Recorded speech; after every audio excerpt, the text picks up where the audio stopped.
Boom. We are live, baby. We're live. Wait, I've been live for a minute. I've been live for a minute. What is going on, peoples? What is going on?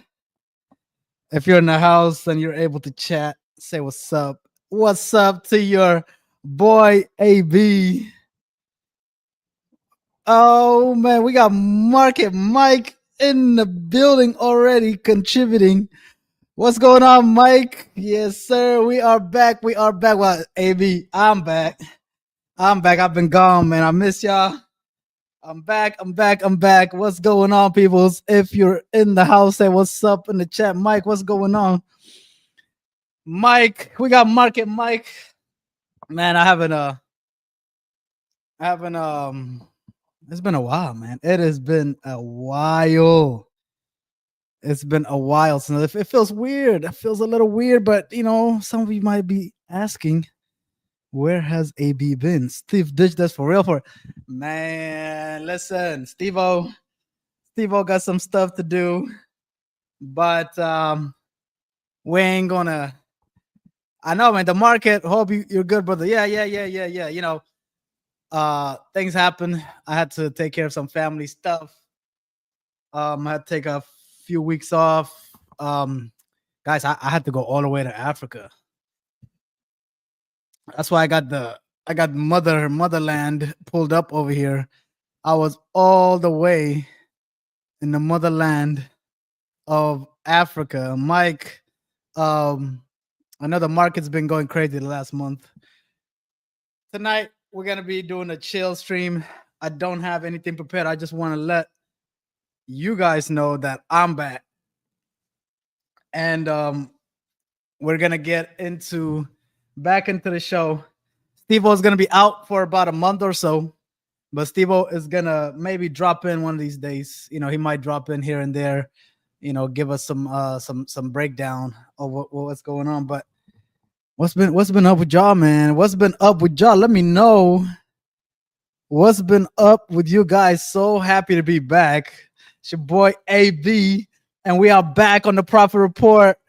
I'm back, and we're gonna be doing a daily streaming. We're gonna be right back to where we left off. Appreciate y'all for tuning in, for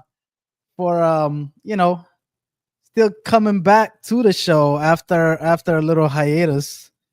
Steve-O is kind of busy with some personal stuff, so he's gonna be off for the month of October. But your boy AB is gonna be back here. I'm gonna break it down.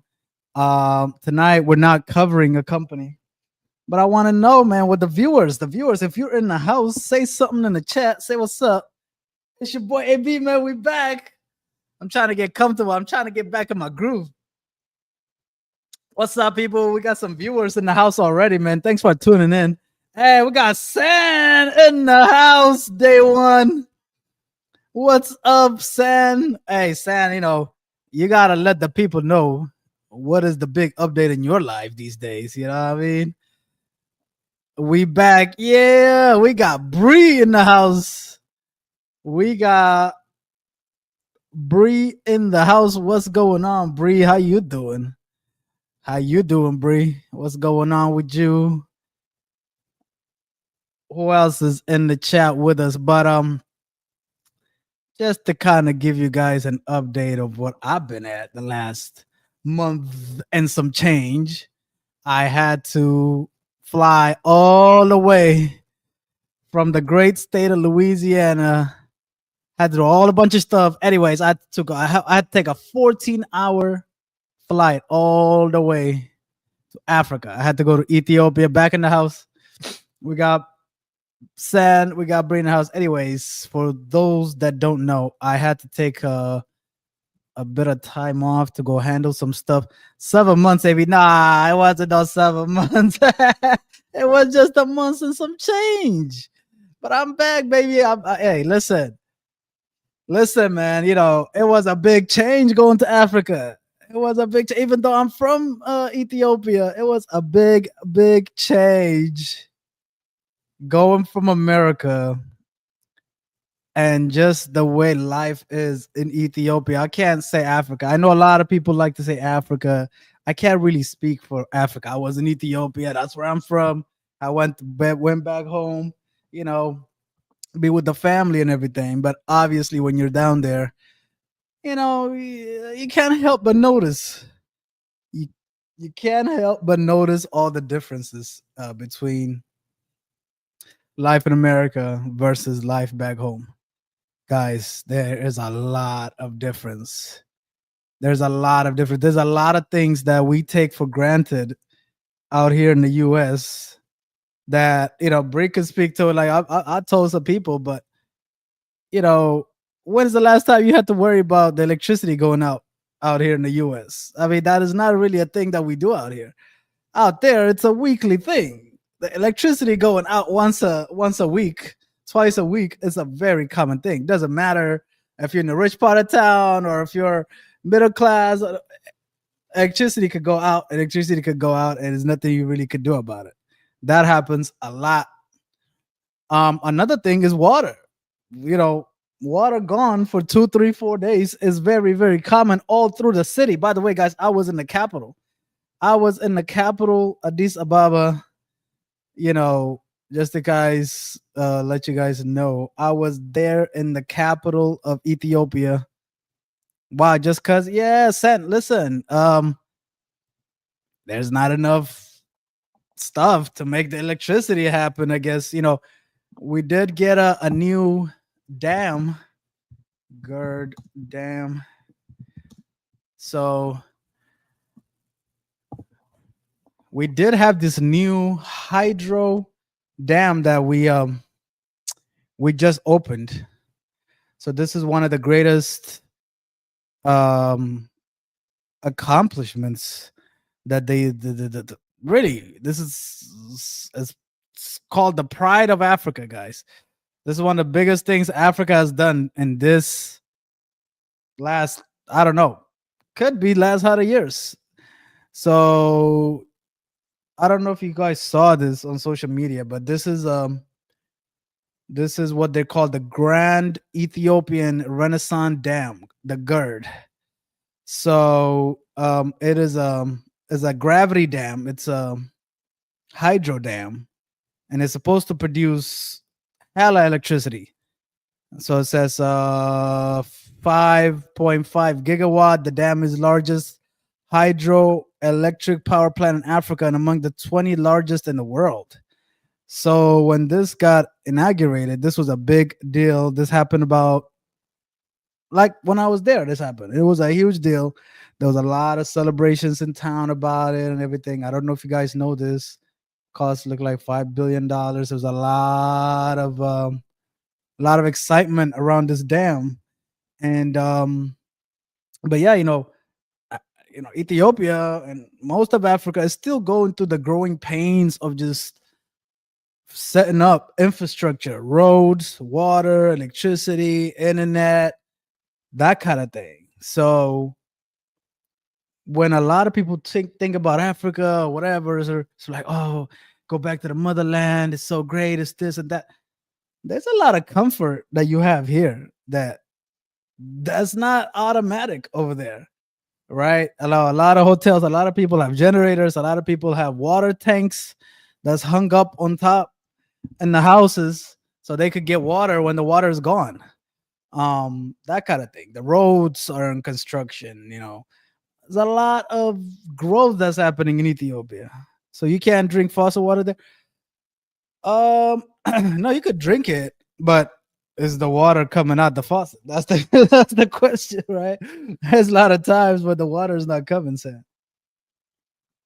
So as much as we like to talk shit about living in the US, when's the last time you worried about water not coming through the faucet? Right. So that is a thing that happens.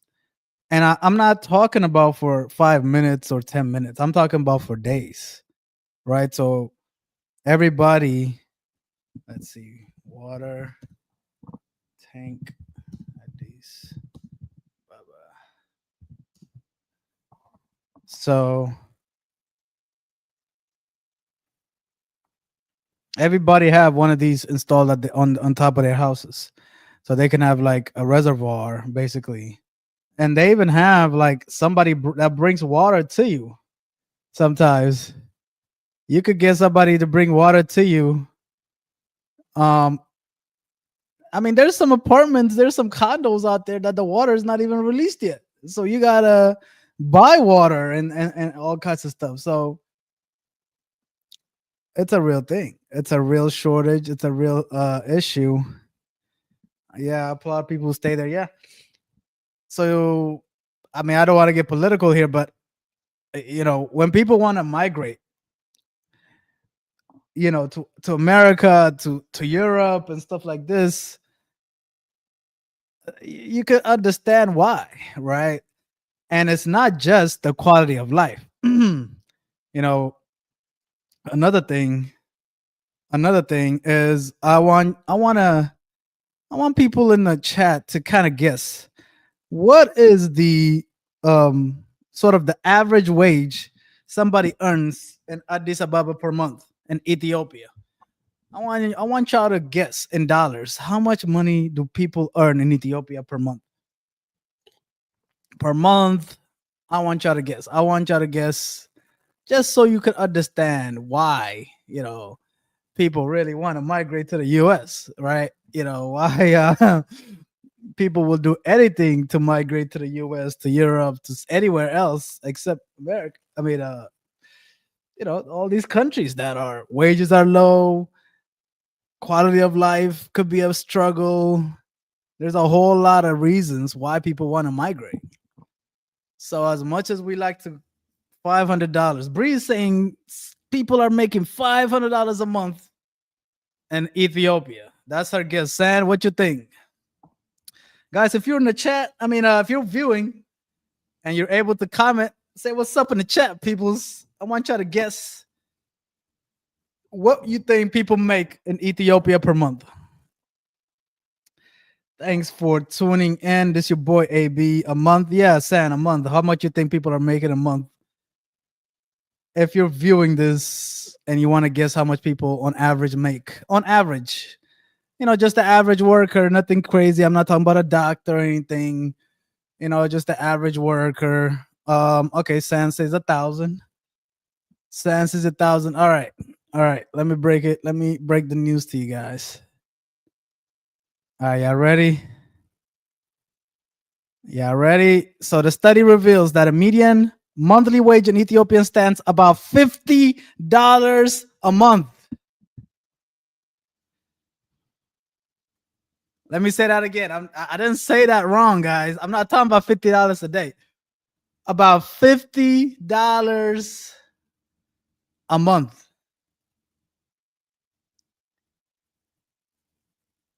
What you think? What y'all think about that? Say what? Yeah. Sad. That's right. People in Ethiopia are making 50, 60, maybe 70, maybe $100 a month. Now you might be thinking, well, maybe rent is $10 and blah blah blah. Not really. People, rent is really, really, really expensive. Rent is expensive. If people make $50 a month, let's just even say $100 a month. Rent is like 40, 50, half of what they make. More than that. How much is a house out there? Let's say if you want to buy a condo, it's about I don't know, $30,000. $30 to $50,000. So how are you gonna buy anything making $50 a month, something that costs $30 to $50,000? Um all right, we could look at that, Sam. That's a good question. We could definitely um look at how much things cost. So we need, what did Bree say? So we need American money in Ethiopia. Yeah. Yeah. If you a lot of people kind of try to do that actually. Get a job in a all right, let's see. We got houses for sale, we got condos for sale. Um Let's see. Let's see. That's expensive. All right. So we got this 3 bedroom apartment and a fancier. It has to be cheaper. You make them $50. Yeah, sad. It's tough. So this is, let's just say, 3 bedroom apartment in whatever, one part, 12 million Ethiopian money. So we could do Burr to USD. So let's do 12 million. That's $82,000 for this 3 bedroom place.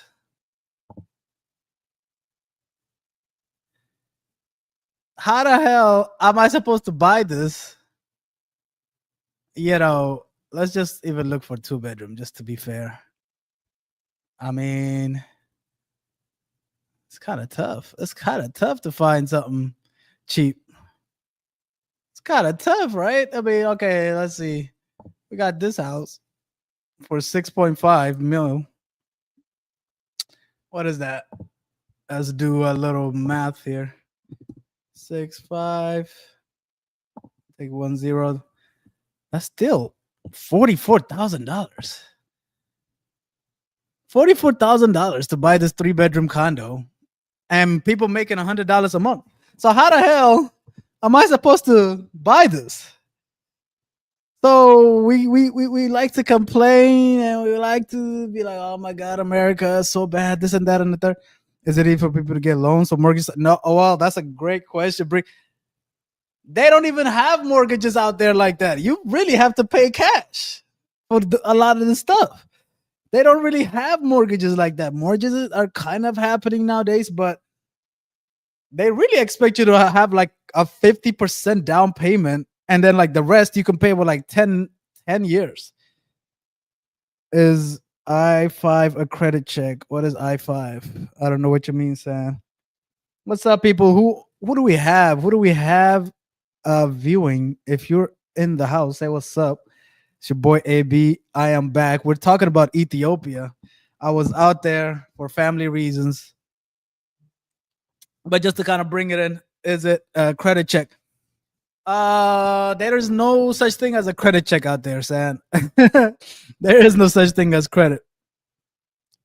There is no such thing as credit. You gotta buy a lot of things cash, or you get a loan from the bank because they gotta, that's a whole nother thing. But yeah, I mean, you got this house.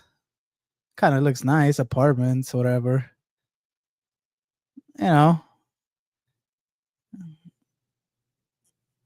looks all right, I guess, right? That's how much. That was $44,000 for this place.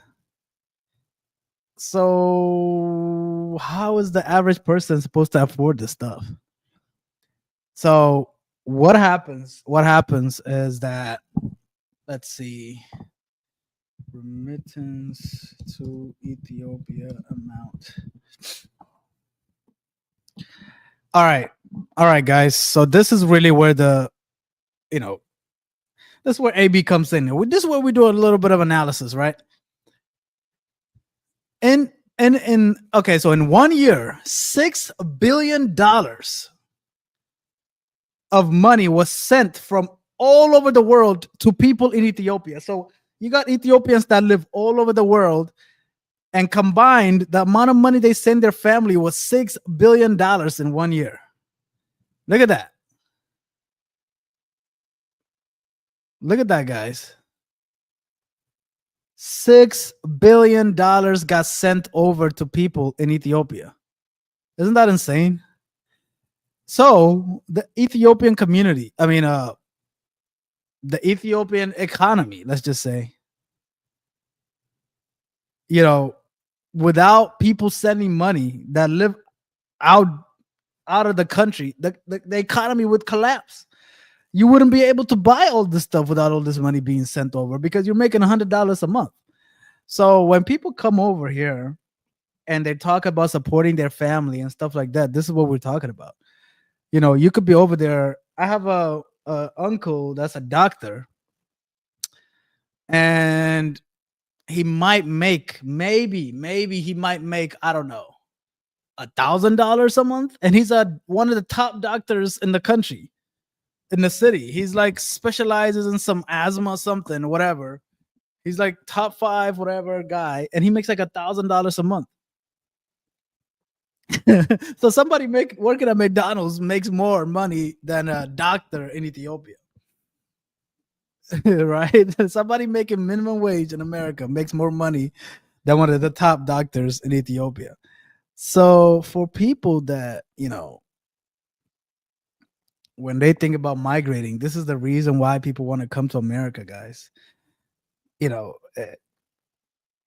yeah, yes, and this is why people want to migrate. This is the same case in El Salvador and stuff like that. I mean, let's see, El Salvador median income.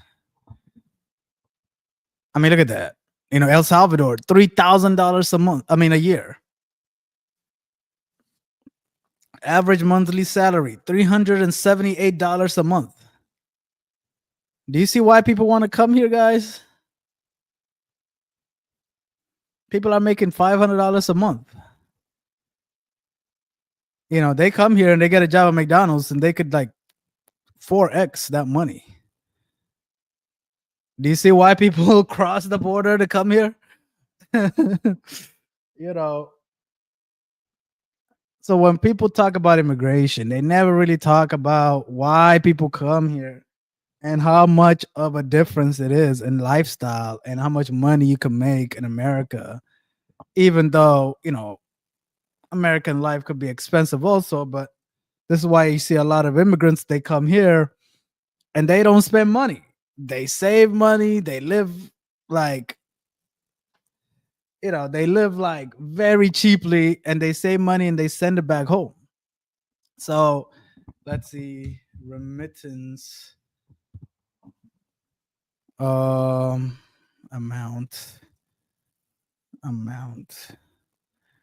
Let's see how much money people send to El Salvador per year. Look at that, guys. $8.4 billion. That pay is definitely unfair. But look at that, guys. In 2023, $8.5 billion was sent to El Salvador from people that live outside of El Salvador. Just imagine, $8.5 billion. So why would they stop? Why would anybody not try to come here? And when you look at it, why would El Salvador really stop people from coming? Because the country benefits from people coming to America, making money and sending their money back home. Okay. I mean, I think India is probably like so crazy. I think India is probably, look at that. India received a record amount of nearly $135 billion from people that lives outside of India. $135 billion, guys.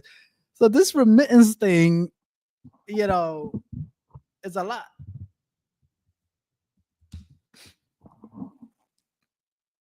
Pakistan, 38 billion. I mean, these are big numbers. So can you now understand why people want to migrate? And why these countries don't really care that people migrate, because they benefit from people migrating to America and earning that wage and sending it back. A lot of these economies all around the world really rely on people doing this, So this is the immigration. I don't even know we're gonna get into immigration, but I don't know. Somehow we got into it. But the immigration talk, they never talk about this part, the remittance, right? Mexico. Let's look at Mexico. Let's see.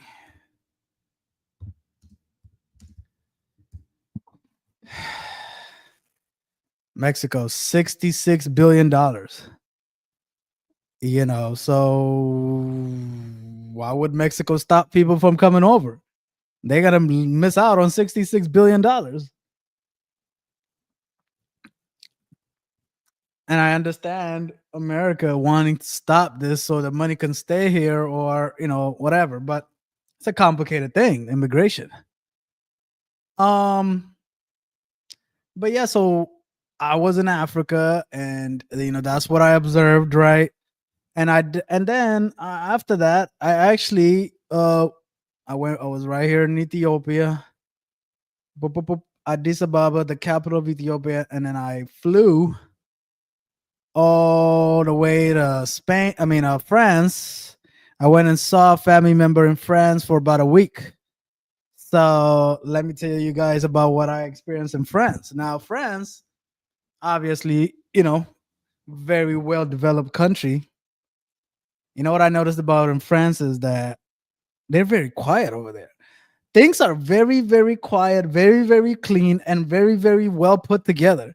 I didn't see any trash. I didn't see any dirt. I didn't see any like people throwing stuff on. I didn't see people loud in the train. I didn't see anything. Everything was like so picturesque looking. I was in Paris. I was in like this other city that was like a smaller city on the coast over here. And things were definitely like more chill. America seemed like we are kind of loud in America. Over there, the trains were quiet. Freaking farmers market. The freaking farmers market. People were quiet at the farmers market. I don't even know how that's possible. But like everybody talks like in their inside voice. They do the stuff and all that stuff. And I was the dumb American out there trying to be, I was like loud and like, hey man, what's going on? They don't like that. They didn't like that at all. They are quiet and they got their own thing going on. They got their own brand. They're not really like Americanized. I don't see like too many burger places or like American fast food or anything like this.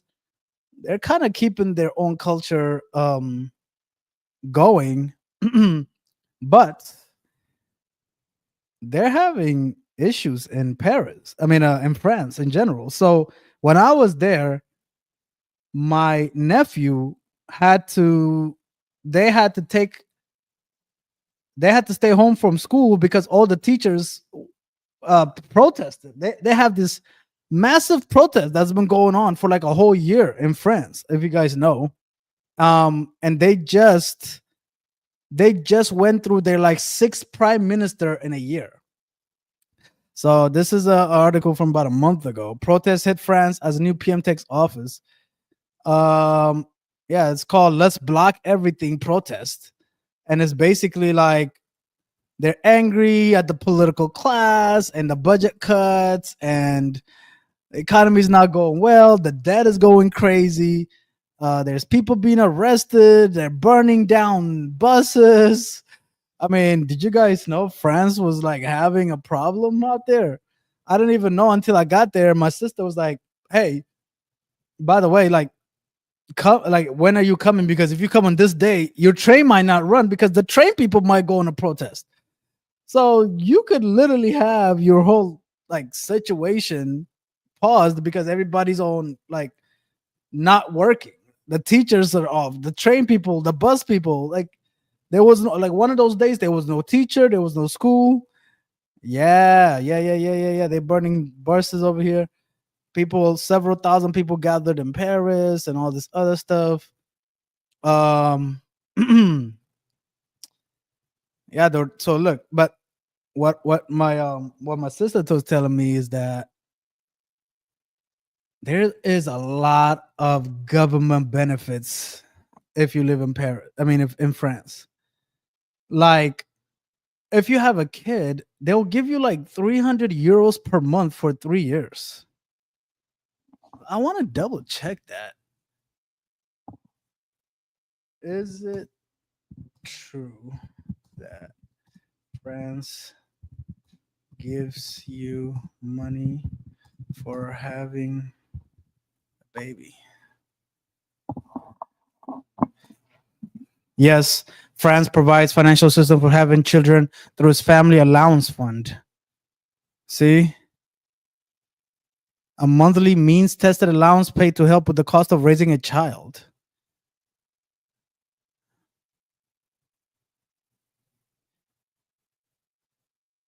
There's a whole thing. Family benefits are calculated as a percentage of da da da. is currently set at 474 euros. What?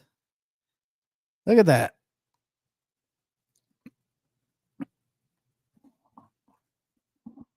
Let's look at this.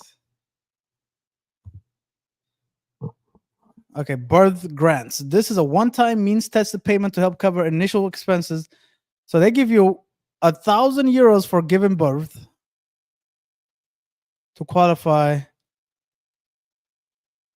And then this means tested monthly allowance helps with maintenance and is paid from birth until the child's third birth. So for 3 years, they'll give you 200 euros. I guess you could get more than that, but they'll give you 200 euros for 3 years. Every month, they'll give you 200 euros for having a kid. And then it says for parents who reduce or stop working to care for a child under 3, and but you could get up to 450 euros. Helps working parents. Blah blah blah. Look at all this. Look at all this benefit. I don't think of any situation like this in America where they just give you money for having kids. So these are the kind of things that they're fighting for in France. I mean, and they're making sure that this kind of stuff is not being taken away from them. So there's a lot of government benefits in France that we don't have here in the US.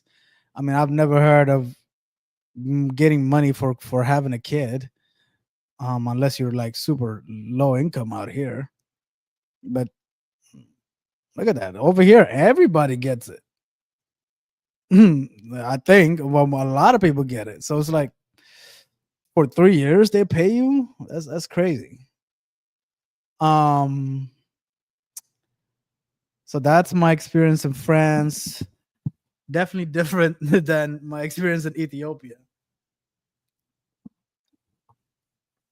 But what else do you guys want to know about France? Or Ethiopia? That's kind of what I've been up to the last month or so. I'm finally back here in NOLA, and tonight we're doing a chill stream, just kind of ranting and raving, catching up with our day ones. Thanks for tuning in, guys. Appreciate y'all for tuning in. We're gonna have Steve-O out for the month of October. He's gonna be back in November. Steve-O got a wedding actually that's gonna take place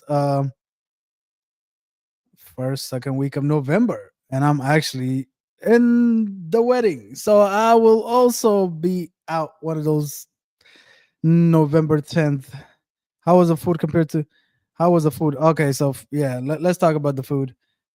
Ethiopian food, amazing. Obviously, like everything in Ethiopia was like I felt health. Like it felt like things were like healthier in Ethiopia for whatever reason. Like I didn't feel heavy a lot of times. France, I gotta say, I gotta say that food. I don't know how French or like the cuisine people. I wasn't super impressed. I didn't really was not super impressed by anything that I tried in France. I'm not gonna lie. Everything was sort of kind of basic. I think that Paris was pretty and cool, but they got the cool cafes. I was not super impressed by the food.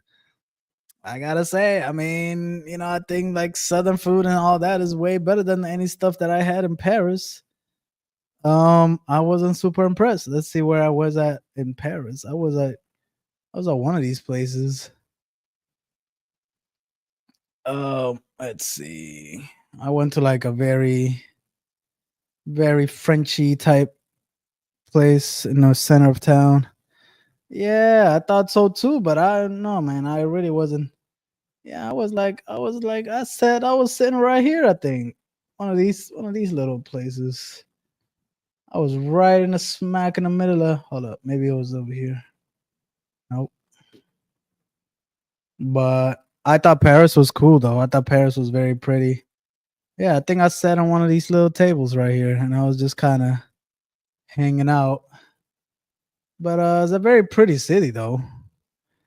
I liked it. Clean, organized. It just felt like a cleaner New York. So I thought Paris was pretty. I went to the Eiffel Tower, got out the way, got that out the way. Like I went at nighttime.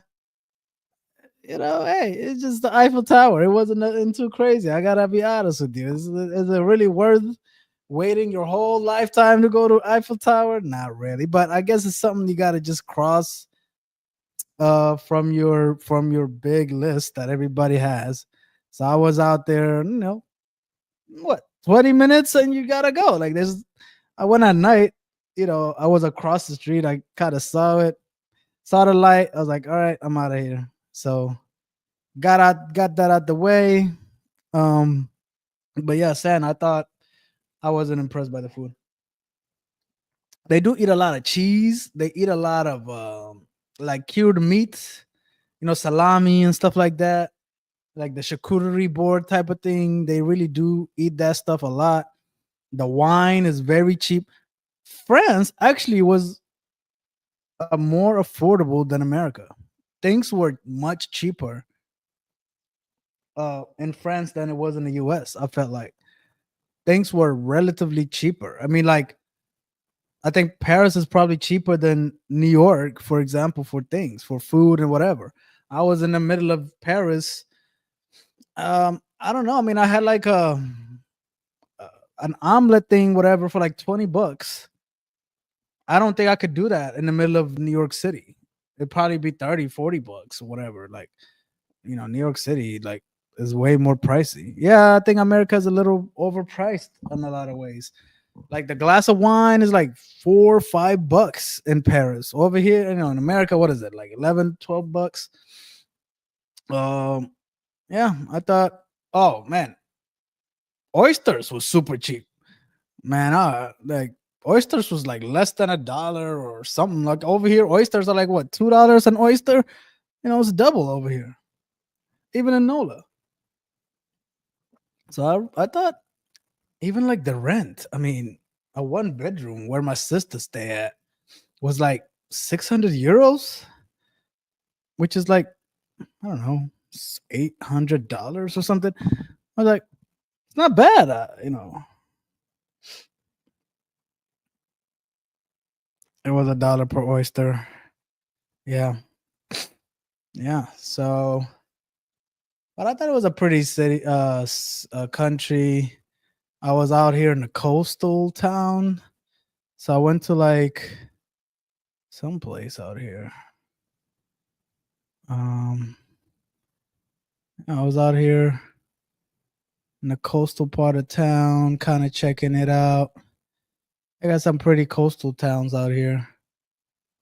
Um, they got beaches and stuff like that. I didn't even really know France had beaches like that, but they kind of do. Um, so they got water. you know, I was out here. My sister kind of lives like not too far from this kind of place. So yeah, that is France. But just to kind of bring it back to the world, today was actually a big news. The U.S. stock record high today. S&P 500 post is 32nd closing high of 2025. Guys, the way the stock market is going, the way gold is going, like the way everything is at an all-time high right now. Before I left, I kept saying the stock market is drunk. Like nobody knows what really is going on. And it just hit its 32nd high today. Just today. This is the big news for today. Um what's going on? Yeah. Gold future surges to 3,900. Um so does the value, so it's went up. Look, gold has went up 50% this year alone. Look at that. Gold has went up 50% this year. Silver is up. Its highest closing value since 2011. S&P 500 is 32nd record close this year. Nasdaq, which is a tech focused, kind of stock market, closed at an all-time high for the 31st time in 2025. Bitcoin is at an all-time high right now. Almost at an all-time high. It's so I I've been saying this, right? I've been saying this all year long. I've been saying this since we started this show. The rich have so much money. They don't know what they have to put the money. They have to invest the money somehow. So when there's demand is like high, like when they don't know where to put the money, they got to buy the stock. The value of any asset is going to go up. Real estate is at the highest it's ever been. Gold, silver. I mean, they're getting at anything they can get their hands on. You know, they have to put their money somewhere. There's so much money. The income imbalance, right? Again, we're back to the whole income inequality thing. They get so much money, they don't know what to do with it. They own everything. And the profit they get from owning everything, they got to put it somewhere. So they got to buy an asset. So they're going to buy a company. They're going to put it in the stock market. They're going to buy real estate. They're going to buy anything that is like worth something.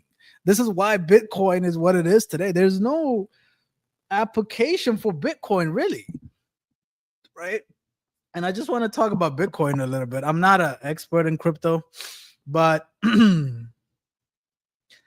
it's all about like momentum and confident, and people really like be like, oh, okay, well, we'll kind of mess with it. And this is how the value, there's no, how do you value what a Bitcoin is? How does that number come about?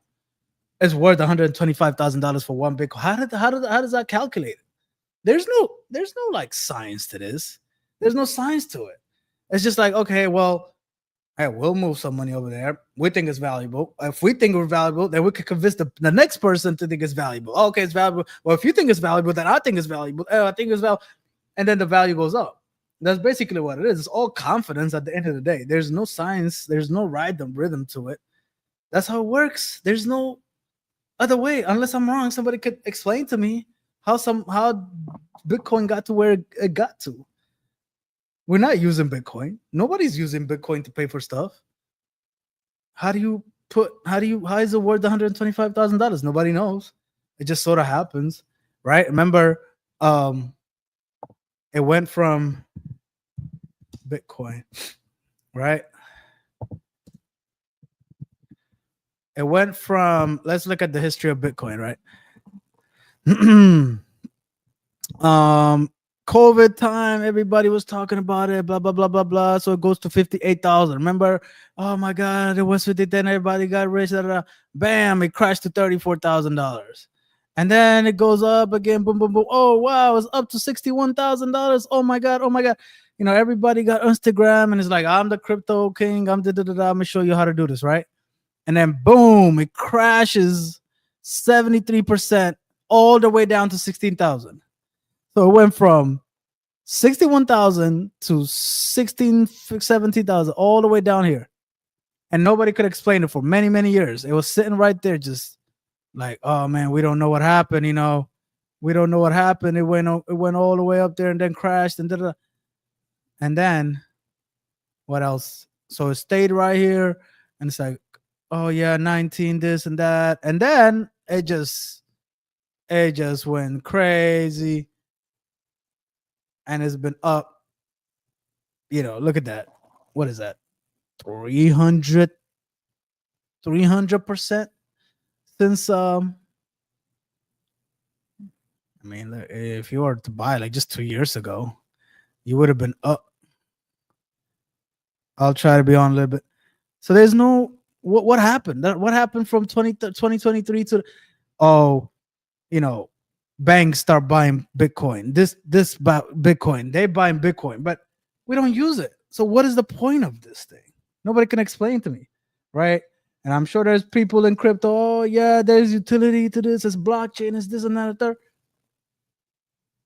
You think the U.S. government is gonna really allow Bitcoin to be the main way we trade with each other, they're not gonna let the dollar. They're not gonna let the dollar fall, and gonna let something that they don't control be the main reason we commerce. Yeah. Hey, we got AJ in the building. What's going on, baby? I'm gonna drop the link. See if AJ's gonna hop on. What is going on? What is happening? Who else is in the house, people? If you're in the house, if you're in the house, let me see. Invite guest, copy. Bam.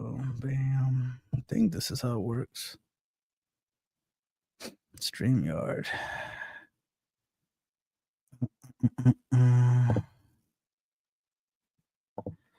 We got the link in the chat. But basically, to summarize, and I think this is a perfect segue to who actually I want to talk about today. I really want to talk about this guy. I've mentioned his name before. Okay. He is Gary Stevenson. Okay. Guys, his video, who is Gary? First of all, let's just talk about who's Gary. So he's a economist, okay? He's a former trader. He wrote a book called The Trading Game. He's based in London.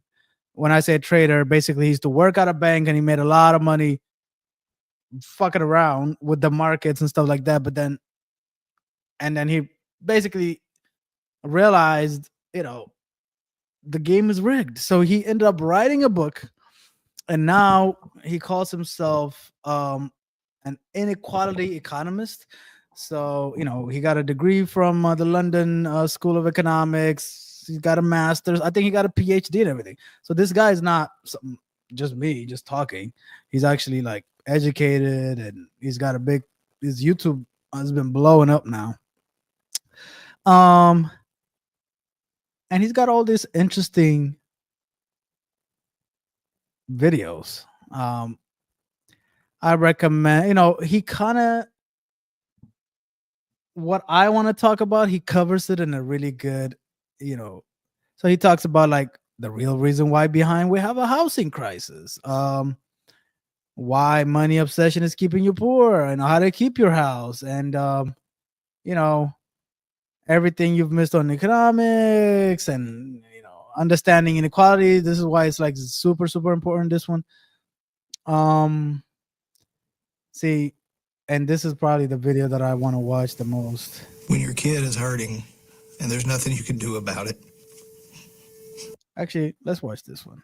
Actually, this is a good Money.com, one-on-one. the opposite of any work platform we tried in the. Just to kind of summarize, right? Ethiopia, income inequality. People are making $50 a month, but a condo costs $40,000. France, they're protesting because the government is cutting budget. And then we just see that, the stock market is at all-time high because the money is in the hands of the few and they got to put it somewhere. You know what I mean? And what, and I guess you ask yourself, like, okay, what do I do with this information? Right? That's might be a question you're asking yourself. What do I do with this information? I think awareness first is very important to know what's actually going on versus being confused. So you go to you see a TV, right? And a lot of times you guys see this stuff. Let's see. You guys see this stuff, right? When you're on TV, CNN, whatever, you see all this, and you got the numbers going, and this is going up, and this is going down, and we got the stock market, we got this, and oh my God, NASDAQ, this and that, all this word that gets thrown around. S&P 500, NASDAQ, this, we got Tesla's up, this is down, this is bonds, futures, commodities, currencies, this American market, oh my God, European market, Asian market, this.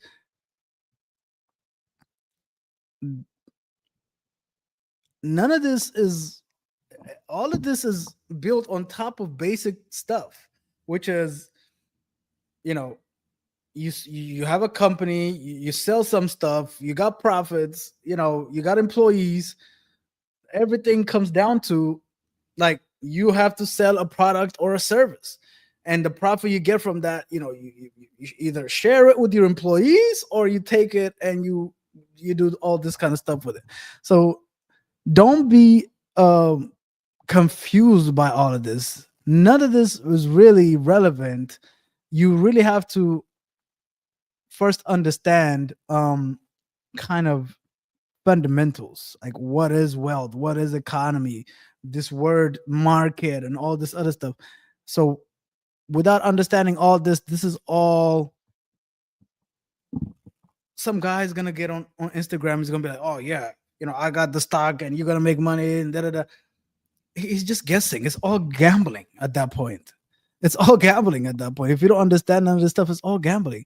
But don't be confused. At the end of the day, everything comes down to, like, okay, are they selling? Are they profitable? What are they selling? What is the service? What is the product? All the stuff that we cover on here. And then we look at some of this macro stuff, some of the bigger stuff, like the 101s, like what is wealth, what is economy. So I think that this is where Gary really comes in and helps you understand, like, am I going crazy or something is off, right? I think we all kind of can feel it, like, okay, well, I work, but like I can't do anything. Like, what is the problem? And there is a lot of games being played that they don't tell you, because they benefit from you not knowing, like, some of the games that's being played. They and then they do this shit. They do this shit to confuse you. And they say, okay, well, this is complicated. Don't, hey, this is for the smart people. This is for, whatever. So stay away from this thing. We're going to make some shit up where we win and you don't win. like this is what this is. Like, there's nothing behind all this stuff. There's no sense behind Bitcoin being $125,000. There's no sense. There's no sense to it. Right? They can't explain it. I would love somebody to come in and say, you know what?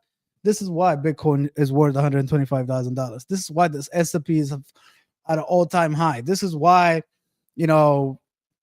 Facebook is worth $2 trillion or whatever. Nobody can explain none of this stuff. Management platforms, not naming names. Hold on. Okay, welcome back to Gary's Economics. So Gary's Economics, check him out on YouTube. I think this is like a good like fundamental question to ask yourself. Like, what is wealth? Do I have to get wealth? How does that affect me as I navigate through life? Why is it that I can't seem to get ahead, or quote unquote? You first have to understand what is wealth. Economics. Today we are going to introduce the first part of our online course, video number 1, which is going to be what is wealth. Can you guys hear it? I was at a conference the other day, a conference about economics media, and there was a guy basically spoke about how when people watch Jordan Peterson's videos, they don't just watch his recent videos. They go back to the beginning and they watch it through, because what people want is an online course where they can follow the subject through so they understand it completely. And he called it a MOOC, massive open online course. And it got me thinking about this channel. Basically, this channel, in my eyes, is an educational channel, which is to teach and educate ordinary people about economics, basically pushing a specific narrative, which is that living standards are falling because wealth inequality is increasing. If you want to... Living standards are falling because wealth inequality is increasing, right? That's his hypothesis. That's what he's throwing out there, and he's going to try to back it up with some data and numbers. Stop the decrease in living standards. We need to stop the increase in wealth inequality. But obviously, I'm out here every week, making a video every week. You see a different video every week. And I kind of worry that if somebody actually comes in and they want to, understand exactly what we're doing here, they just see like 100 different videos. They don't know where to start. And it becomes quite difficult for people to educate themselves. And, we often get people asking us questions which have been addressed in previous videos. Like, for example, people say, what do you mean when you say government gave hundreds of billions of pounds to the rich during COVID? The question we get asked tons recently is, can you really tax the rich? If you tax them, won't they just leave? We get asked questions about money, questions about debt, which are answered in previous videos. And I suppose I could try and go back to historical videos and try and link something together. But what I wanted to do was start creating, in amongst the other videos we make, a set of videos which are structured and designed to be watched in order, such that anybody who comes to this channel You guys have trouble with the accent. I'm not really a big fan of the English accent. I'm not gonna lie. in a year's time or in 2 years' time can go and watch basically this online course that is really structured and explains everything in a step-by-step fashion about what I'm saying and about my ideas about wealth inequality and the economy, so that you can understand things in a really structured way, basically. I wanted to add, basically a structured element to the channel so that we keep doing videos every Sunday, but over time we start to build up certain videos which are designed to be watched in order, and we put them together as an online course. And today we are going to start that, and we're going to do video number 1 in the course. And video number 1 is going to be called What is Wealth? Which is a very simple video, which is introducing the concept of wealth to people, because often economists don't talk much about wealth. They talk about things like income, they talk about things like jobs, they talk about things like unemployment, but they don't talk about things like wealth. When I talk about inequality, I'm always talking about wealth inequality rather than income inequality. And in order to understand that, you need to understand wealth. So what is wealth? First thing is, wealth is different to income. Now, I think for most ordinary people, their financial situation is basically about their income, which is about what job they do. When I was a kid, I thought that if you wanted to be rich, you got a job in a bank and you made, £100,000 a year. If you can make £100,000 a year salary, you're super rich. And the difference between financial positions of most ordinary people is largely about what job do you do. It's important to understand there are a group of people whose income does not come from their work. Their income comes from wealth. What is wealth? Wealth is about ownership of things, of assets. Now, the most practical and close to ordinary people's lives example of wealth is housing. So some people own their own house they live in. Some people don't own their own house they live in and they rent their house. Some people own their house with a massive mortgage. Some people own their house with a very small or no mortgage. This is the most obvious example of how some people have wealth and some people don't. If you own your house with no mortgage, you don't need to pay interest. You don't need to pay rent. You simply can live in that house essentially for free. If you don't own a house, you will have to pay either interest on a very large mortgage or you have to pay rent. So these houses exist. The house that I live in exists. Outside, there's lots of houses and lots of flats. Everything exists. Everything is owned by somebody. That's the first thing. If you don't own your own house, somebody else owns it, either through lending you money for your mortgage or directly they own it and you pay them rent. So the first form of wealth, housing, it exists. It's everything. It's everywhere. Everything is owned by somebody. I think this is quite visible. People know that housing is important. People know that either they own their own home or they don't own their own home. If they don't own their own home, they have to pay rent. I think what people often fail to realize is that there is much more wealth other than housing in our society. So I'm looking out here through this window. I can see Whitechapel. There's a massive hospital right there. That's Royal London Hospital. That's worth an enormous amount of money. It's owned by somebody. That's a form of wealth. If I look out here back to my right, I can see Canary Wharf. There's a bunch of enormous skyscrapers. These skyscrapers are worth an enormous amount of money. They're owned by somebody. That is wealth. There's a railway line out here. That is owned by somebody. That is wealth. If I go just out here onto the main street, that's Commercial Road. Guys, are you guys watching this? I mean, this is I've covered this before. I try to explain this whole wealth thing. One of my rants way early, one of my first videos. I think this is I think this is one of the most fundamental points you should try to understand if you're trying to be financially well in some way, or you're trying to okay, so you are you guys liking this stuff, or let me know. But without understanding all this stuff, I think everything else kind of becomes kind of gambling. We can come up here and be like, you know what, next week, Nvidia stock is gonna go crazy because of X, Y, and Z, and da da da. I don't know. I mean, Steve and I talked about kind of like what we want to talk about on this channel. We want to give you guys fundamentals and so you can understand for yourself. It's sort of more like giving you a tool so you can like understand versus us sort of telling you something and it's gambling. Oh, I'll go buy some stock and I'm gonna make some money. That's not really like the route we're trying to go to with this channel. It's more of like help you understand the world around you. So like when all these people come at you in all kinds of ways on Instagram and stuff, be like, wait a minute, does it actually make sense? Or I just, because some people, there's a lot of stuff on social media, right? They come at you with this stuff. buy my course, or you click here and you join my thing, um and you're gonna make money because I got the secret, I got this, I got that. A lot of people are looking to prey on people to make money for themselves, because this is complicated, but this guy has figured it out, so I'm gonna follow him and see if I can make some money with this guy, whatever.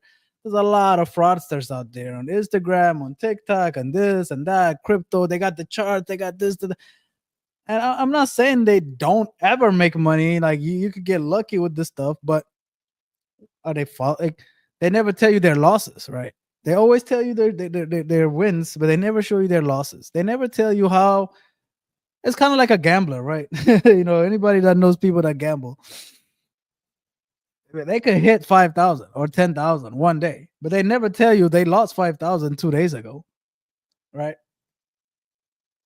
And you get into it becomes gambling. But this one is sort of like invites you to kind of research and be like, that's an interesting point. So it might be a little boring and dry, and it's like, what's the point of this? But I think there's a lot of value in his videos. So let's kind of keep watching. I enjoy this stuff. Let me know what y'all think about it. But There's lots of shops, there's lots of restaurants. If I go over there to Stratford Westfield, there's an enormous shopping centre. the point he's making right here is like, when you look around you, all these buildings, all these businesses, all this stuff is like wealth. Like, somebody owns it and they make money from it. So it's and so it's like you get a job and earn income, or you can earn an income to wealth.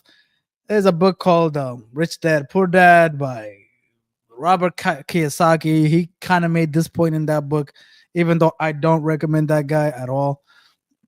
He's a weird guy, but he made a great point in that book, and this is the kind of stuff that he's making a point here. In the centre of London, there are tons of skyscrapers, there are theatres, there are pubs, bars, restaurants, shopping centres. This is commercial wealth. Now, what is interesting about commercial wealth is ordinary people don't normally own it, right? Ordinary people are often struggling to own their own home. They don't consider when they go to work in an office, or whether they go to shop in Tesco's, or whether they go to a restaurant, that these commercial buildings are also owned as well. Now, this is a massive part of wealth.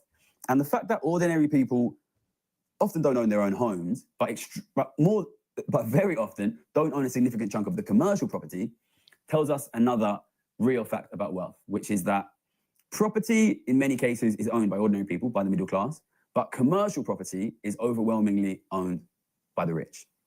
So what is wealth? Largely in this country, it's property, residential property, but also commercial property.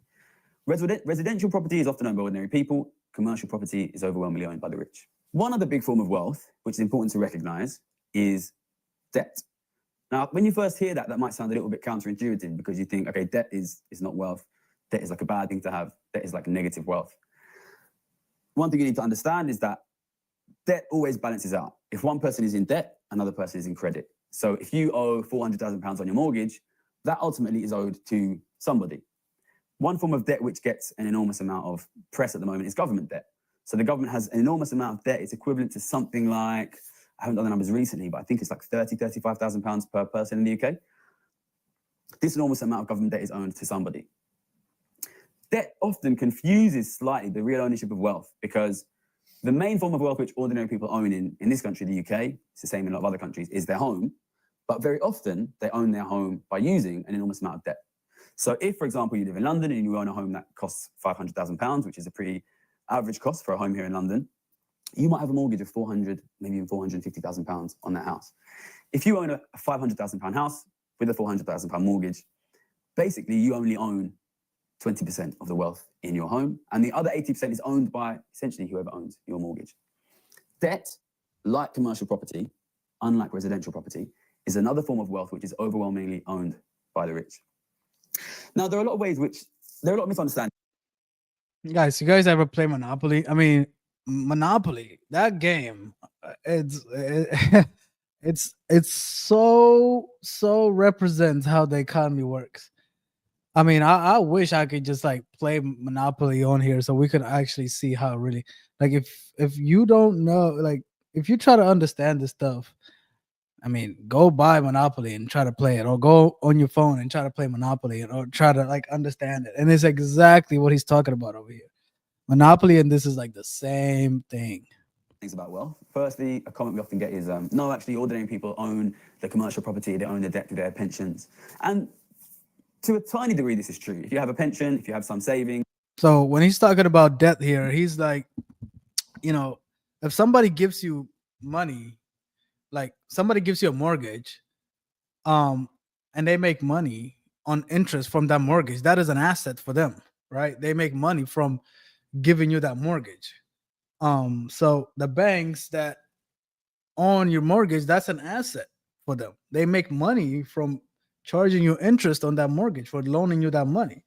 So that's what he's talking about here with the asset. That's another form of asset that banks, ordinary people do not own other people's mortgages. Like it's banks, it's rich people, that kind of thing. You will own some other people's debts. If you own some stocks and shares, you will own some small share of the commercial property.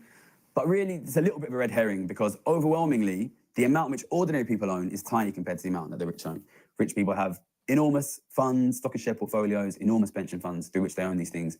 Ordinary people do own a little sliver through their pension funds, but ordinary people own a very small percentage. So what is wealth? Wealth is not about income. Wealth is not about your job. Wealth is about who owns the physical things in your country, the buildings, the property, the natural resources. We didn't mention farmland. The kind of wealth that is relevant is different in different countries. If you're talking about a country like Saudi Arabia or like Qatar, who owns the oil is an enormous part of the wealth. In a very agricultural country, who owns the land is a big part of the wealth. In this country, the UK, and it's similar to a lot of developed countries, it's largely about. So it's about owning something that produces income. It could be oil, it could be land, it could be business, it could be a factory or something, aka like Monopoly. Monopoly talks about this all the time. So properties, which is residential property, commercial property. In some countries, you might have a lot of factories. Obviously, China has a lot of factories. Germany has more factories than we do. But basically, there is a lot of physical wealth in the country.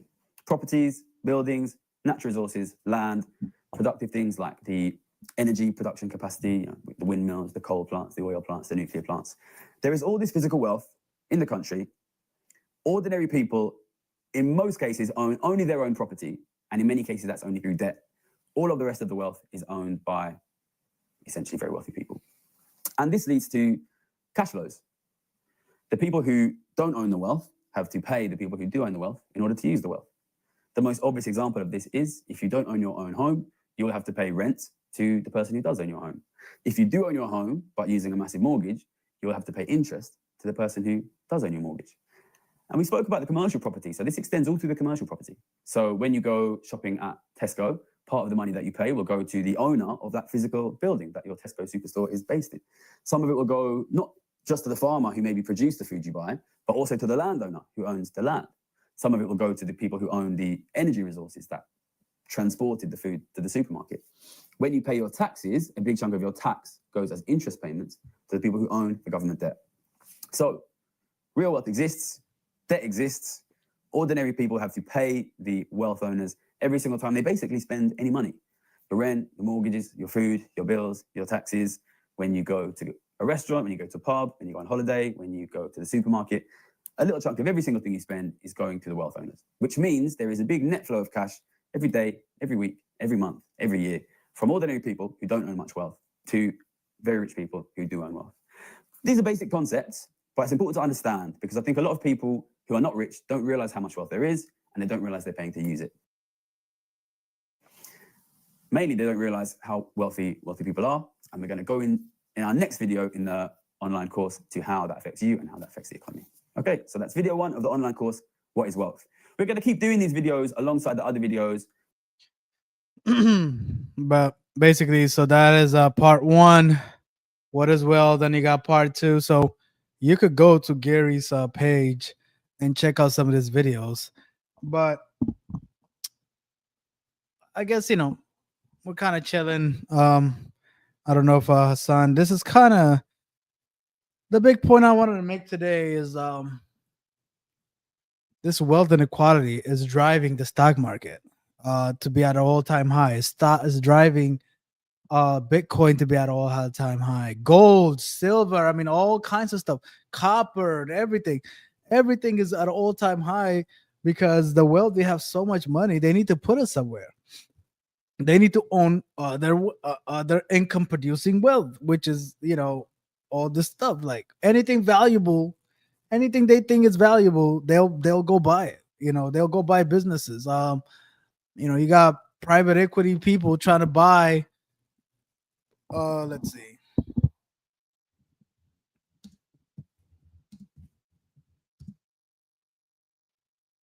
I mean, they're buying like hospitals.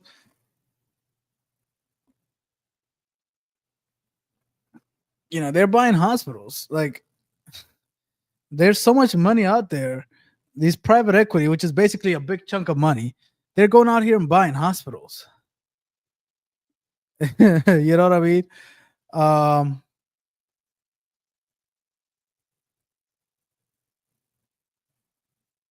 Stewart owned more than 30 hospitals. Look at this. I mean, they buy it, they mess around with it. There's so much that's happening out there. And they don't care. They're just trying to make money. They got all these wealthy people giving them money and saying, "Hey, I need you to go invest it." Let's see. How much money is in private equity total? $8 trillion.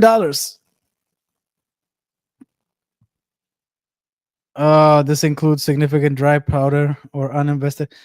So they got $8 trillion, guys. That they need to buy something. These people, that's how much money is just sitting out there. Like, I mean, I feel like I'm kind of beating the dead horse here. I've always said this. They have money, they don't want to give it to you. This is what I mean by that.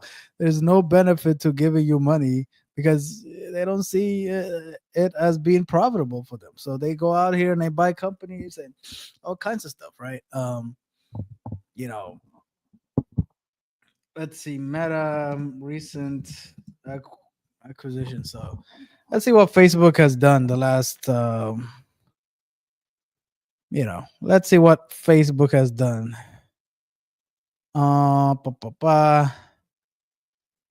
Let's see.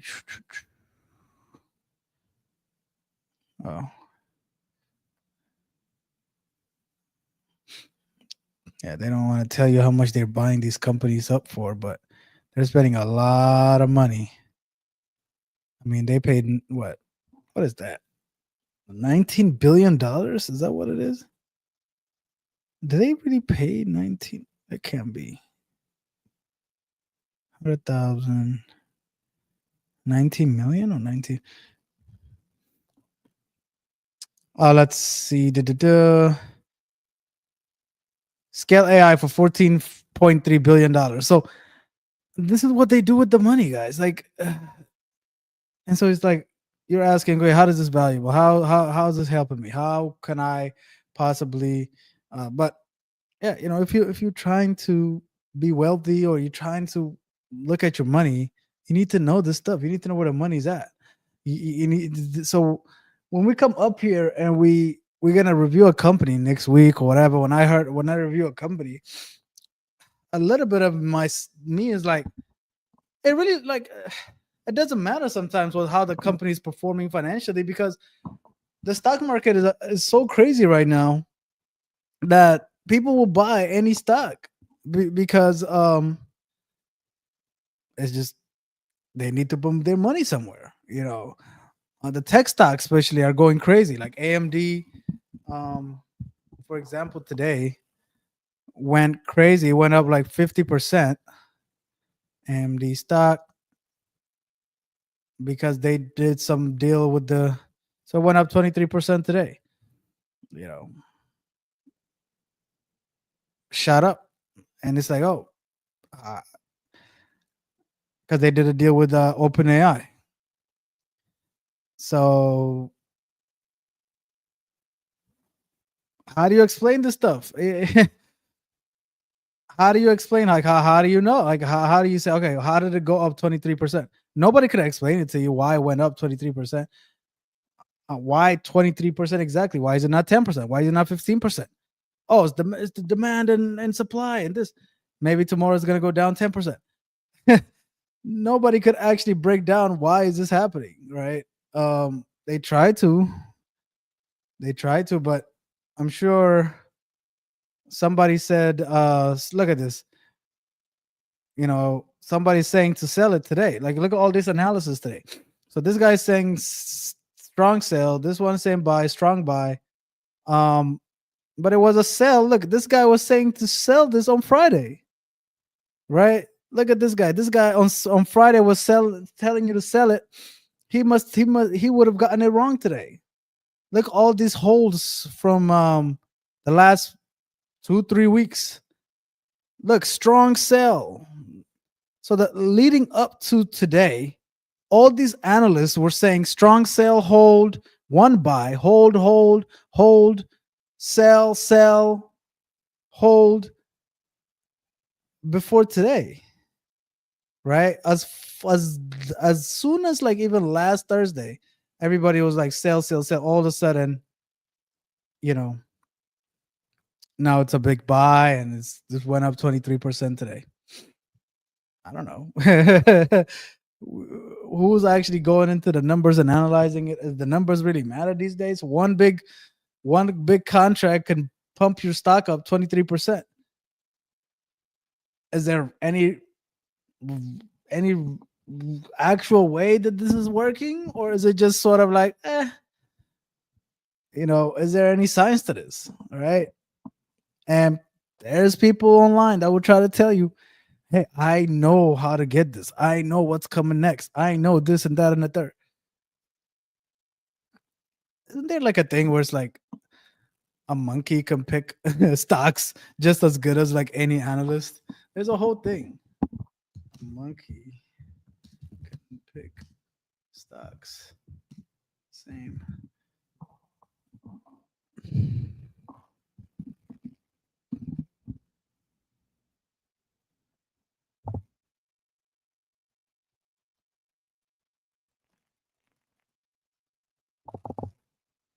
In a 2012 study, researchers simulated monkeys, randomly selecting 30 stocks each year from a pool of 1,000.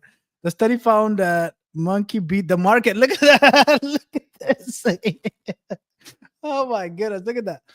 In 2012 study, researchers simulated monkeys randomly selecting 30 stocks each year from a pool of 1,000 using data from 1964 to 2010. The study found that 98 out of the 100 randomly generated monkey portfolios beat the market.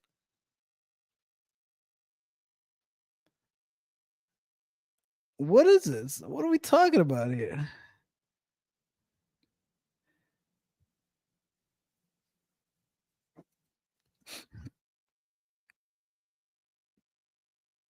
What are we talking about here? Like, so this is how random this stock stuff is. So when somebody's out there telling you like, oh yeah, I could tell you how to do this and that and the third, even the randomly picked stuff can sometimes beat an analyst. So this is not I don't know, man. I'm kind of, I don't know what to say. The only thing I could say, the only thing I feel confident about is that what Gary is talking about here with like, all assets going up because there's just so much money in the market. That's really kind of what's in the back of my mind.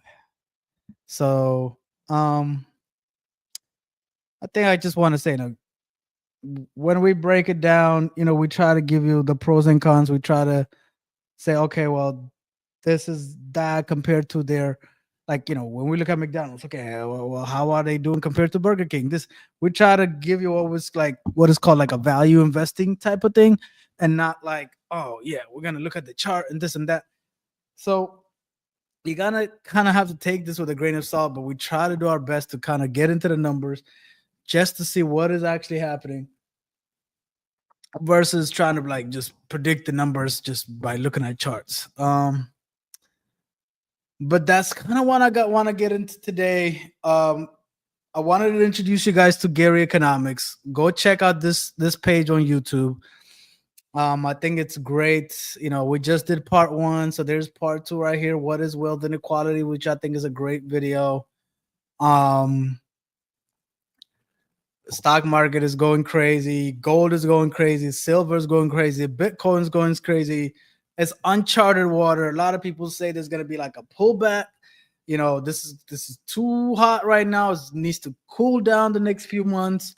So, you know, we're kind of at a thing, and they say like, you know, save your money, economy's turning this, that, and the third. So it is a bit of a weird situation going on out there right now. But I don't know. It's going to be very interesting to see what the stock market is going to do the rest of the year.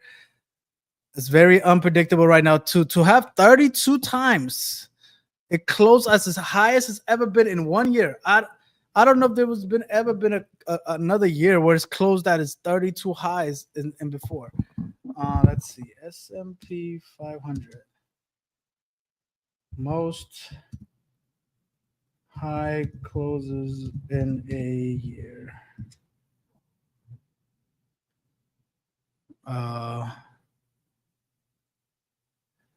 Okay, so they closed in 1995 77 times.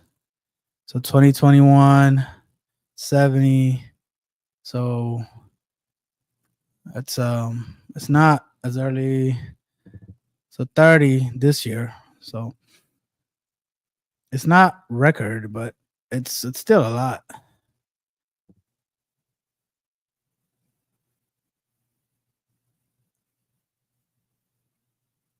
AI is kind of affecting the stock market, and the tech stocks really are pushing the stock market to do all this.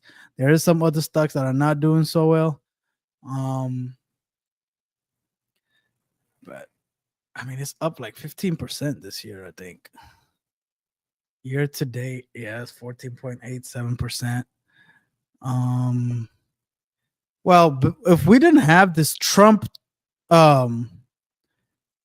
tariff that messed it up, this was gonna be a crazy year.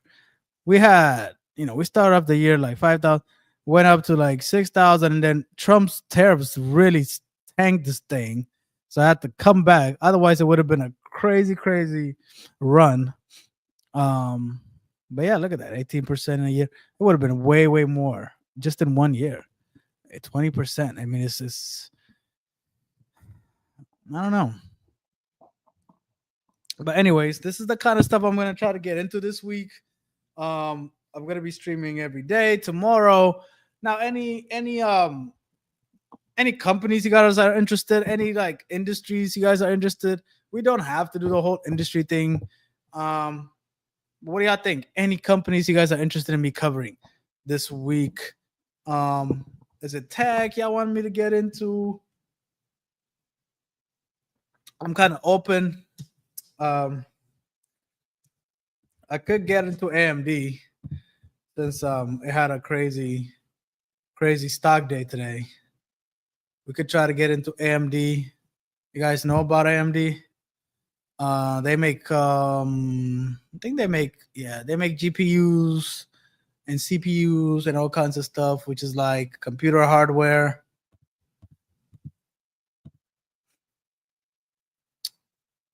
Guys know about AMD? Kind of an unknown company, but they make processors and stuff like this.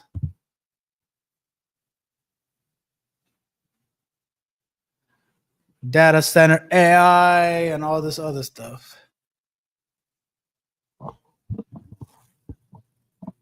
probably cover this tomorrow just to kind of get into what they're talking about, see if they're what the crazy jump they saw today was actually worth it, you know, because before today most people were saying sell, and then now looks like profitability is it It was a strong buy back in September. We got some sells. We got some buys. We got some sells. There's a lot of hold over here. And then sell and hold back in February. And now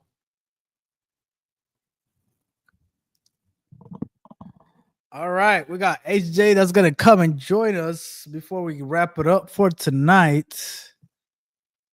But what's going on, people? Who's in the house? Say what's up if you haven't said what's up already. But a bit rusty, guys. I'm trying to get back into streaming mode. I know today has kind of been all over the place. I was trying to wrap Africa and France into the economy and what's going on. What is happening? We got San, we got Bree in the house. Say what's up, guys. What is your takeaway from today?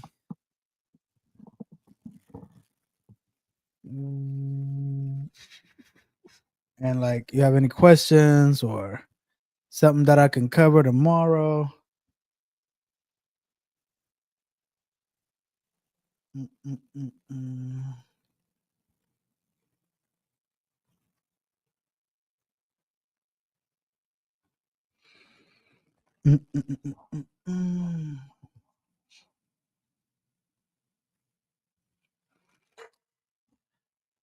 Who is up here with me? What's going on, guys? Thanks for being here. Appreciate you guys. Tomorrow looks like I'm going to be covering AMD. I want to get into their stock, what happened today. Advanced micro devices.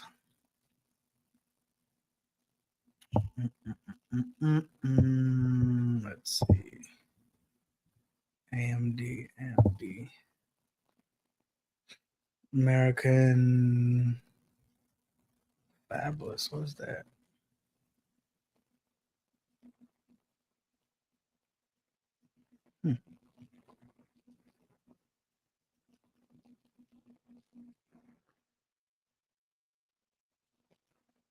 Microprocessors, motherboards, graphic processors, da da da da da.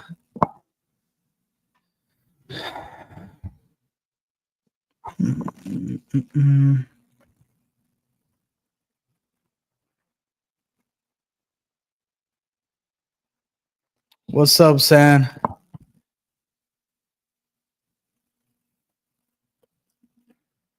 Any company you guys want me to cover this week?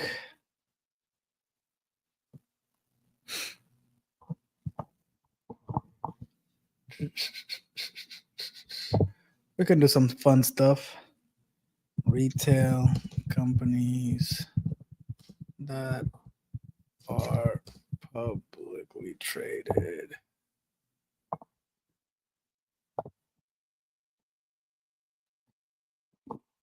Costco, Home Depot, AutoZone, Ross. Ross is publicly traded? No way. 7-Eleven, Dollarama. What is Dollarama? Tractor Supply? Really? Really? Dollar General? There's no way. Ultra Beauty? Dollar Tree? Best Buy? GameStop? Wayfair? Dillard's? Five Below? Family Dollar? Okay. Family Dollar. Is it? Did we see it?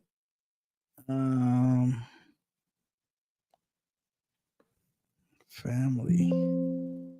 I think Family Dollar is in there.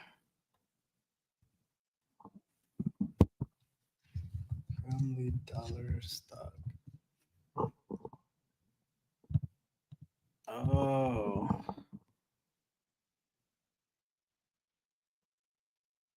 Huh. Oh shit. Wait, Dollar Tree bought it? What? Holy crap. I didn't know Dollar Tree bought Family Dollar.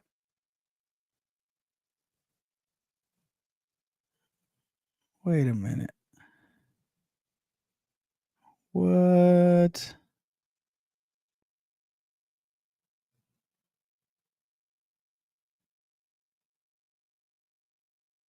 Oh.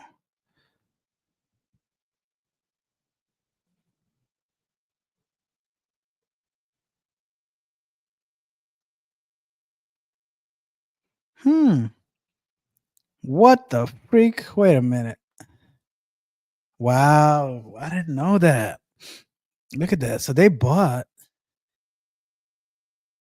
So they bought them. So Dollar Tree bought Family Dollar. So back in 2014, Dollar Tree it would acquire Family for $8.5 billion. For a total, no, actually, for $9.5 billion. Wow. And then Dollar General tried to buy it for 9.7. And then end up buying it. Several stores are required to be sold. Acquired the stores under the corporate. Da, da, da.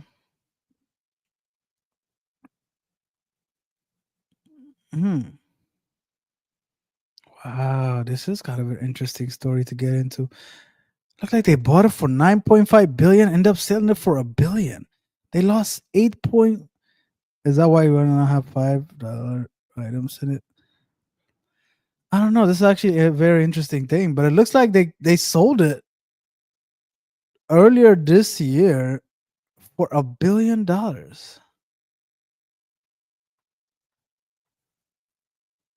Damn, they lost money on it super bad. Holy crap. They bought it for 9.5 and sold it for 1 billion. Dollar Tree has sold Family Dollar for $1 billion. The discount giant. Jesus.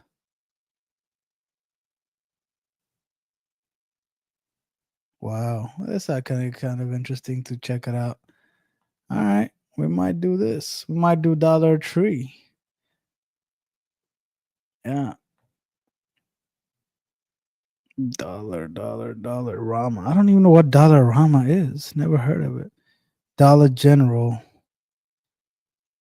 Dollar. Gap.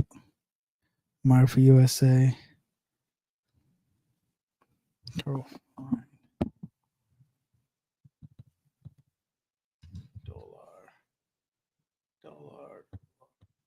Dollar General. What Dollar Tree? Oh yeah, DLTR. DLTR. Huh. Look at that. Dollar Tree. Kind of do want to know how Dollar Tree is doing these days. What y'all think, guys? Dollar Tree?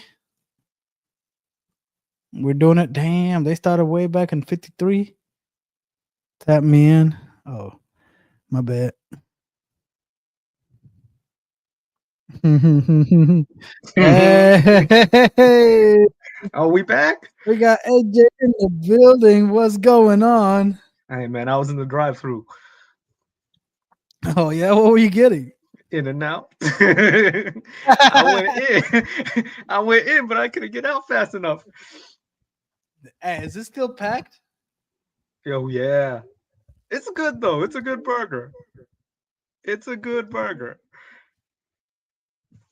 Boy, In and Out in Houston, man, they stay packed. 100%. Still, after these years, it's still packed. Wow. I mean, went the other day and there were like about 20 cars in front of me. I said, no. I'm getting out of this line. How many they got now? One in Katy, one in Woodlands, I think one in Clear Lake, Stafford. Webster. Wow. They got one in Webster, right? Yeah. It's a good burger, bro. It's not like we got P. Terry's out in Austin, but what is P. Terry's? In and Out is literally the one. This is as good of a clean burger as you can get. It is pretty good. Like, what a burger. No, what a burger, man. I mean, I like their sauce. I want to support Tex and everything, but they really do have some shitty ass. But What's up, AJ, man? What's been happening, man? Man, not much. I was wondering, what, we on hiatus out here? Like, what's going on with the show? I see the Huh? chat right here. I see San. I see Bree. What's going on, you two? 125 is no longer $1. Bro, it was never $1. If it were $1, it was always 108. You know what I mean? It was never a dollar. I didn't know that I have Dollar Tree Canadian Canada. Oh wait, 99 cent is owned by them? Bro, they're all owned by the same company. All these companies are owned by the same ones, from if I remember correctly. I No, want to know who owns Five Dollar Below. General is by itself. Okay, so but there's all those other dollar stores too. Dollar General, that boy by himself. But look Okay. like Dollar Tree, yeah, that boy does own a lot of. They own 99 cent store. Who I owns had a friend that owned that worked at 99 cent store. Five Below? Five Below by itself. Five Below is by itself? Mashallah. Five Below. Oh god. What's Bree saying? We got to cover Wells Fargo because I last when I was watching it, I saw you guys talking about like how everything like the pricing of all this stuff is fake of like stocks and stuff, right? Kramer, remember Kramer, Jim Kramer? Yeah. I tried following him one time when I first started all this stuff. I failed miserably. There's an ETF. You remember, I was about to get out of the game. Kramer is so bad at this that they released an inverse Kramer ETF. It does the opposite of what he says, and it wins. Oh, really? That Yeah, bad? inverse So Kramer. what's his name? Kramer with the K or with the C? Cramer. Yeah, With the C? and no, Cramer. Kramer. Yeah, Jim Kramer. Yeah. Yeah, So mad guys, money. if y'all don't know what he's talking about, this is Mad Money with, this guy. He gets on CNBC and he yells about stocks like, "Hey guys, da da da da da," and he like. Did you see what I was talking about with the whole monkey thing? No, I missed that. Like a monkey picked better portfolio than most of these guys. I can believe that, dude. You just forget all of this. Just do the Pelosi play. That's it. Just do the Pelosi play. I have been watching these Pelosi things. They are true. You will make money, even if it's 6 months or 3 months delayed. You are still going to make quite a bit of money because obviously politicians, they're going to do it. They do it. Like Broadcom, I think, was bought by who was that one politician? I think she's out in Georgia. Abrams? No, she's that lady who was in American Idol or something like that. American Idol, a politician? Yeah. Marjorie Taylor Greene. God. I don't like this lady, but her. Who is this lady? God damn. She was Why she look? she was in American Idol, bro. What? I'm telling you, it's on YouTube.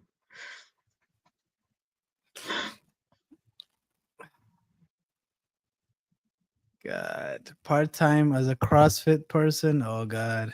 And that's how she keeps her body shaped up. She whoop her husband's ass. Oh Lord. Personal life. Let's see. She was married, 3 kids, filed for divorce. Oh, I think that divorce was pretty messy, if I remember correctly. Who's Brian Glenn? She stopped marrying this guy? You know what's interesting about her? I don't know. We don't want to get demonetized out here.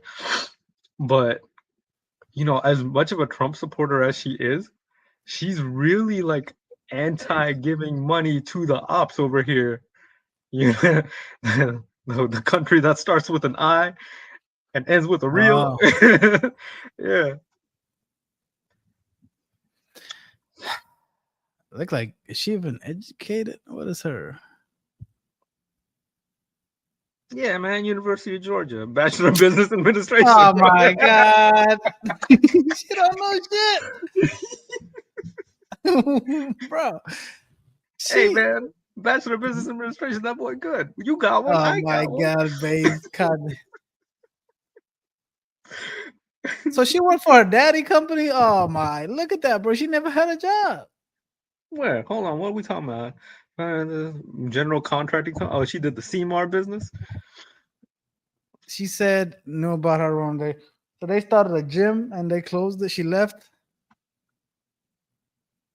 And then she started writing. Look at this, bro. People just don't like, and then bam, she gets elected.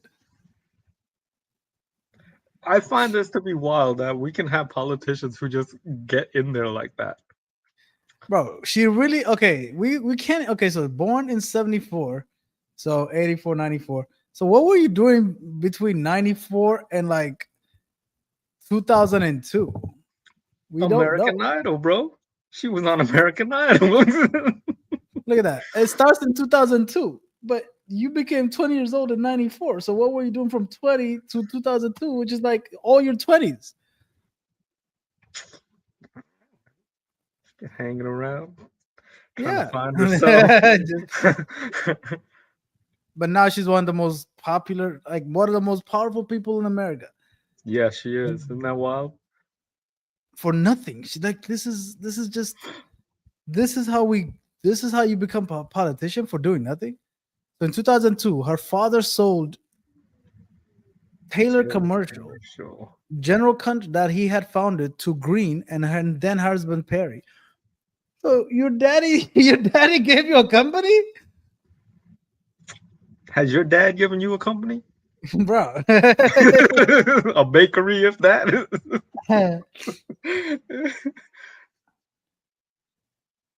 I mean, come on. Look at that. No significant, and began CrossFit training. What? What is this, bro? What You were know, the you thing is, doing? like, these types of family businesses, I know, like, on my dad's side of the family, there's this one person who my cousin married into. Okay, super wealthy family, super corrupt family too.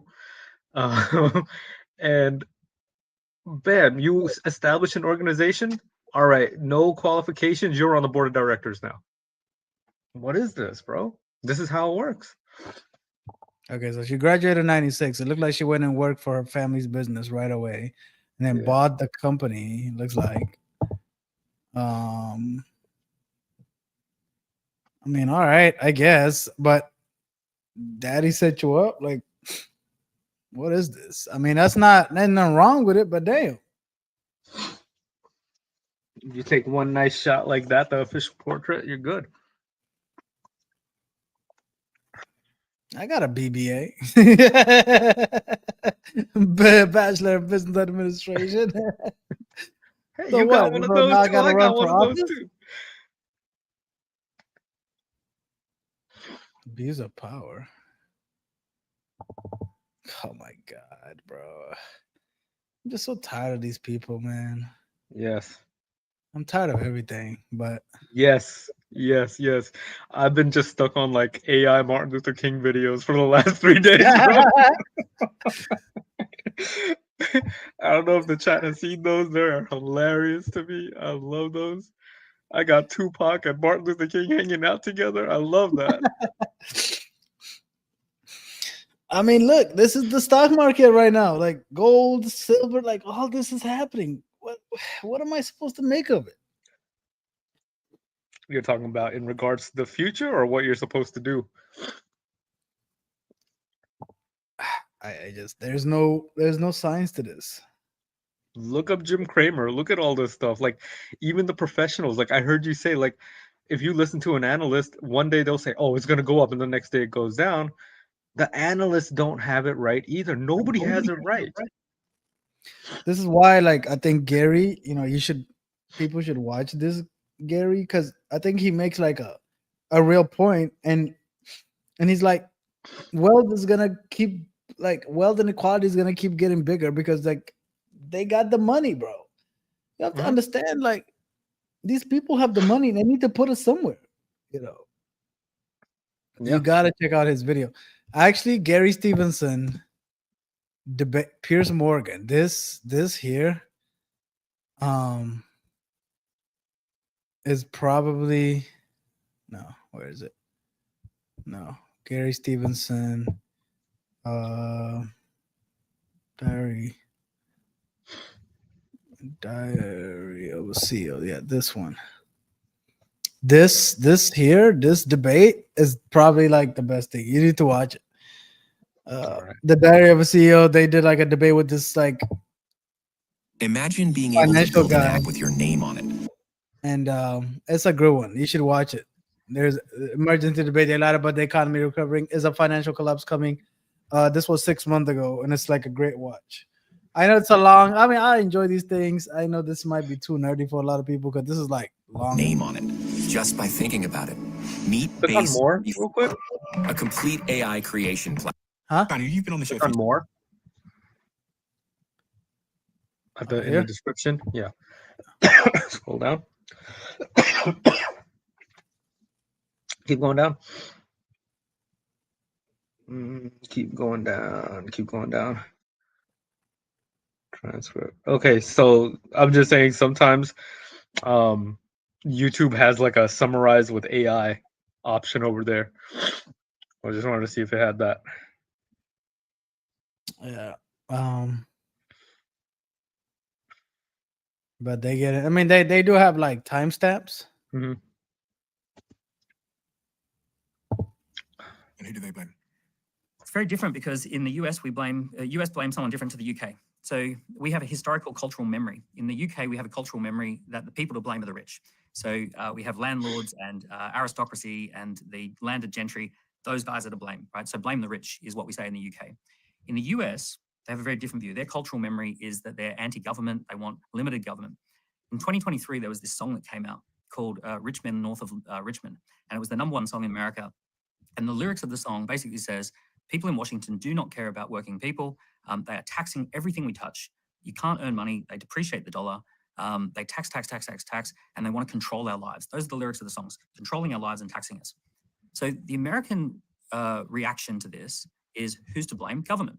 So we want smaller government. We want a Department of Government Efficiency to come in. We want someone as a wrecking ball who will come in and smash government. The British instinct is hate the rich. It must be the rich's fault. So when we look for like all of the Western countries that implemented lower economic freedoms, created more poverty, less affluence, and more disruption to their economies. So both US and UK, for example, and Australia as well, but both sides of the pond want someone to blame. It's just that the Americans blame government and we blame the rich. Gary, I'm sure you have a lot to say there. I know you both use the word collapsing, so you agree that there's a problem here. But I think you, from studying both of your sort of perspectives, you think that the solution and the cause of the problem is different. I mean, I put bets on.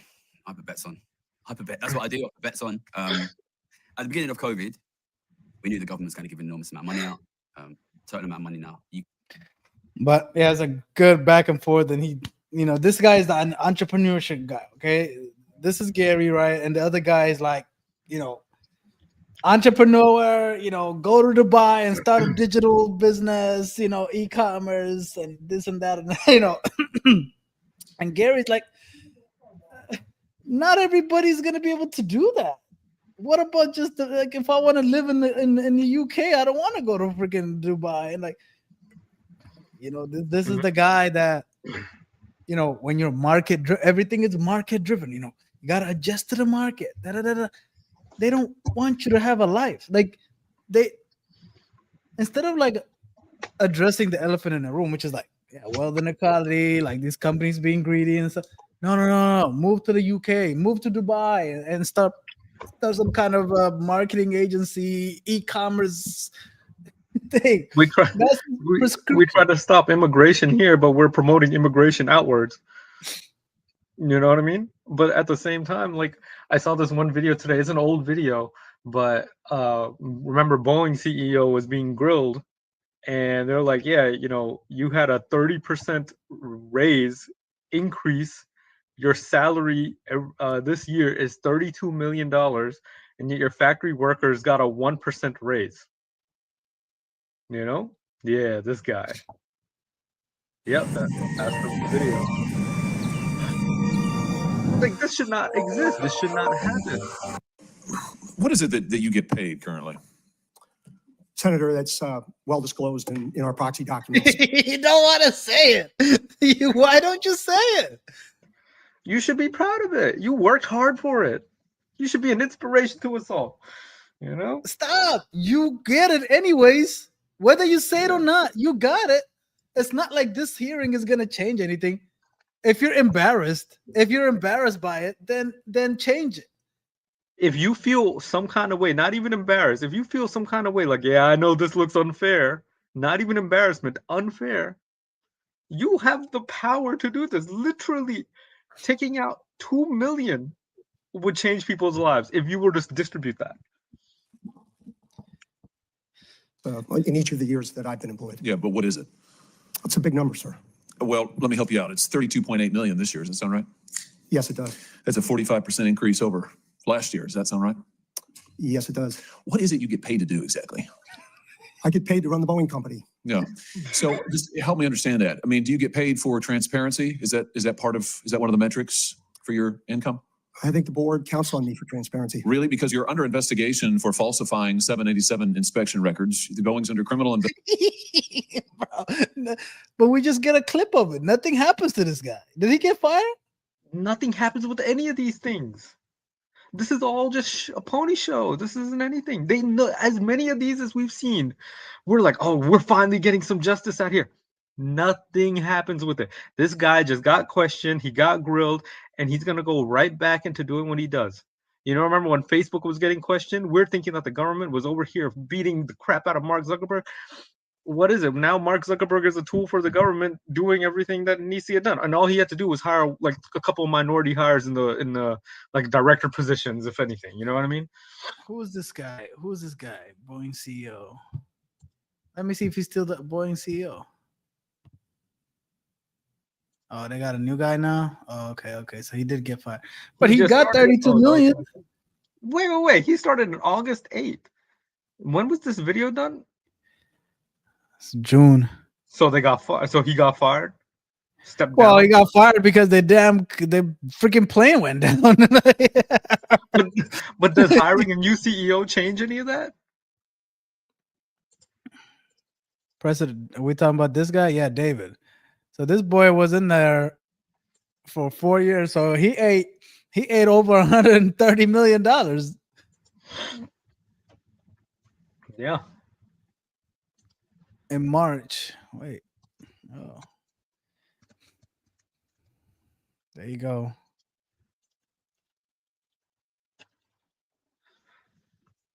You can, okay, let me see. Let me do manufacturing employees. Let's finish this video. Boeing's under criminal investigation for the Alaska Airlines flight. You were investigated by DOJ for criminal conspiracy to defraud the FAA. This is all in your tenure. This doesn't sound like a lot of transparency to me. So it's working out great for you. For the American people, they're in danger. For your workers, they're in peril. For your whistleblowers, they literally fear for their lives, but you're getting compensated like never before. Why haven't you resigned? Senator, I'm sticking this through. I'm proud of having taken the job. I'm proud of our this safety record, and I am You're proud of very this safety proud record. of our Boeing people. You're proud of this safety record. I am proud of every action we have taken. Every action you've Yes, taken. sir. Wow. There's some news for you. Trading options can be a great way to generate income, but most traders are losing money. I mean, I guess it's always like the question of like, okay, well, what do I do? Yeah. What do you do? I mean, Amazon is a bro, they're coming at you in every way. Like I mean, we're not even gonna get into the whole AI thing, you know. I mean, they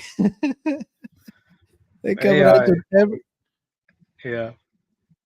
We're really getting bombarded with a lot of things. I don't know. I mean, I know like every time you could always complain, right?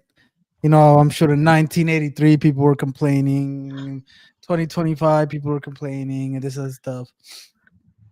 But I think at this current time frame, we legit have things that we really need to complain about because there's a lot of messed up things going on.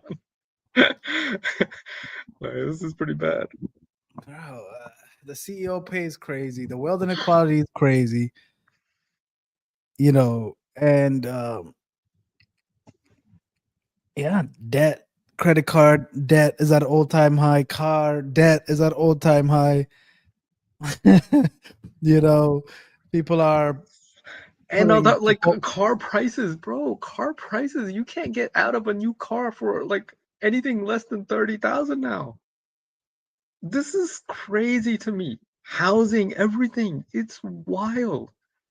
Yeah, we have problems with debt because like what is this? bro, freaking Camry's 30 grand. What is it, bro? You can get a used Camry, like a good one, for like less. I mean, that's like the starting too. Nobody ever wants the starting one either. You know? And there you go. 31, 32, 34, 35 for a Camry. Come on. Yeah. You remember how Civics and Corollas, remember how nicely priced those things were? Look at the prices now, man. They come close enough to like Camrys and Accords where you just say, oh, might as well. Like everything has been designed in a way, like what I see is everything has been designed in a way, offerings are designed in a way for you to want to naturally go upwards. You know what Yeah, I mean? because you're like, all right, why would I pay 23 for a Corolla? I pay $5,000 more, I get a Camry. Whatever. How much was the MSRP on the? It was 2029 was starting. Yeah, 29. Yeah. But I mean, you got like the middle one, like 25. You're like, Yeah, but then at that point, look, XSE 28. Why am I gonna buy a Corolla when I can get a Camry? It's crazy, bro. The pricing is off. Everything is off. I could go buy. I could buy a Model 3. That boy drives itself. It does drive itself. It does. I did experience that. How much? I mean, you know what I mean? Why not? Why not?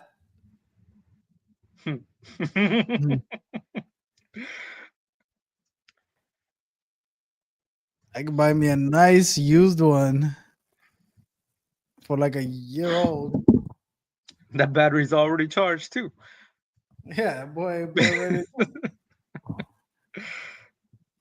I don't know, man. But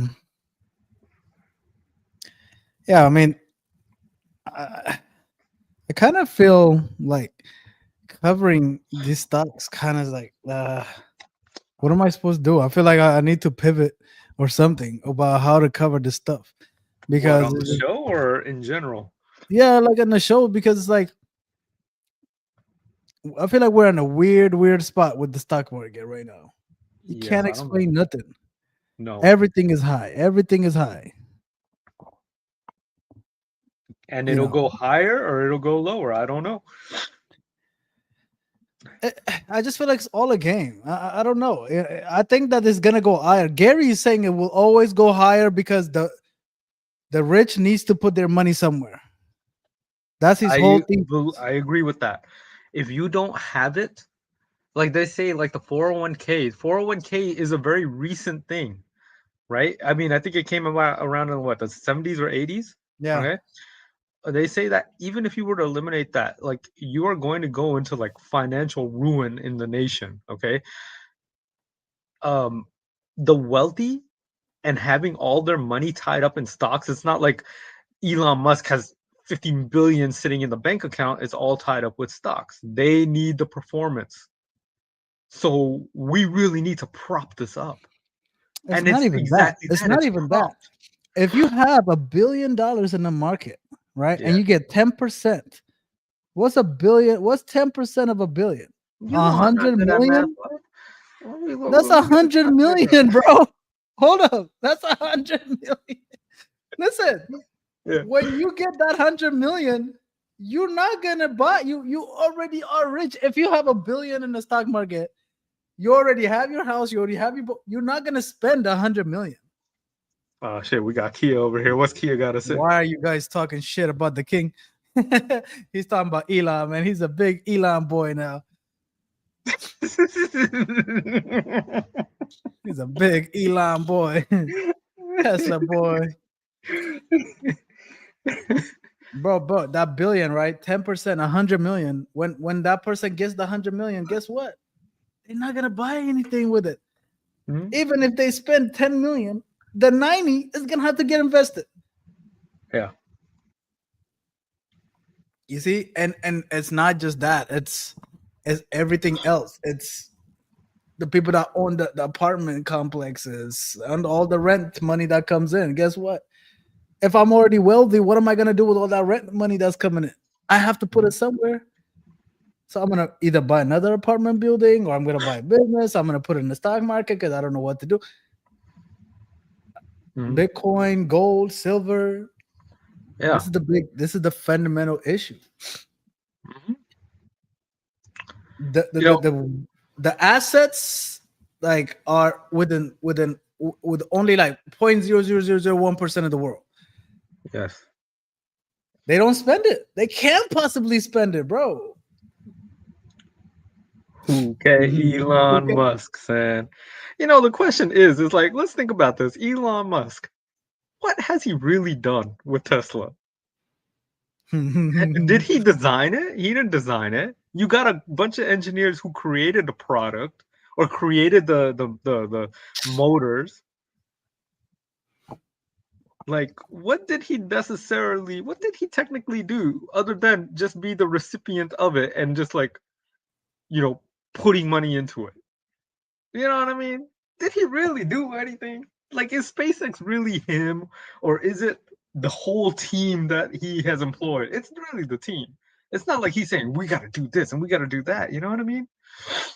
Is he creating a direction? He hasn't even done like It's about the advertising. investment that he put into it early on with That's Tesla. all it is.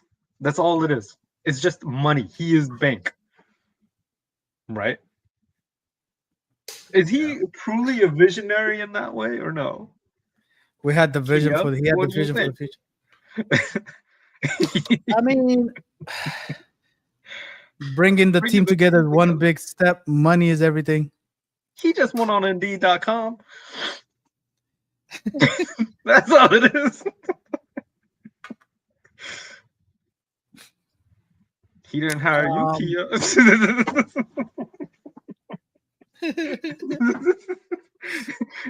You're over here buying his products. He never hired you, man.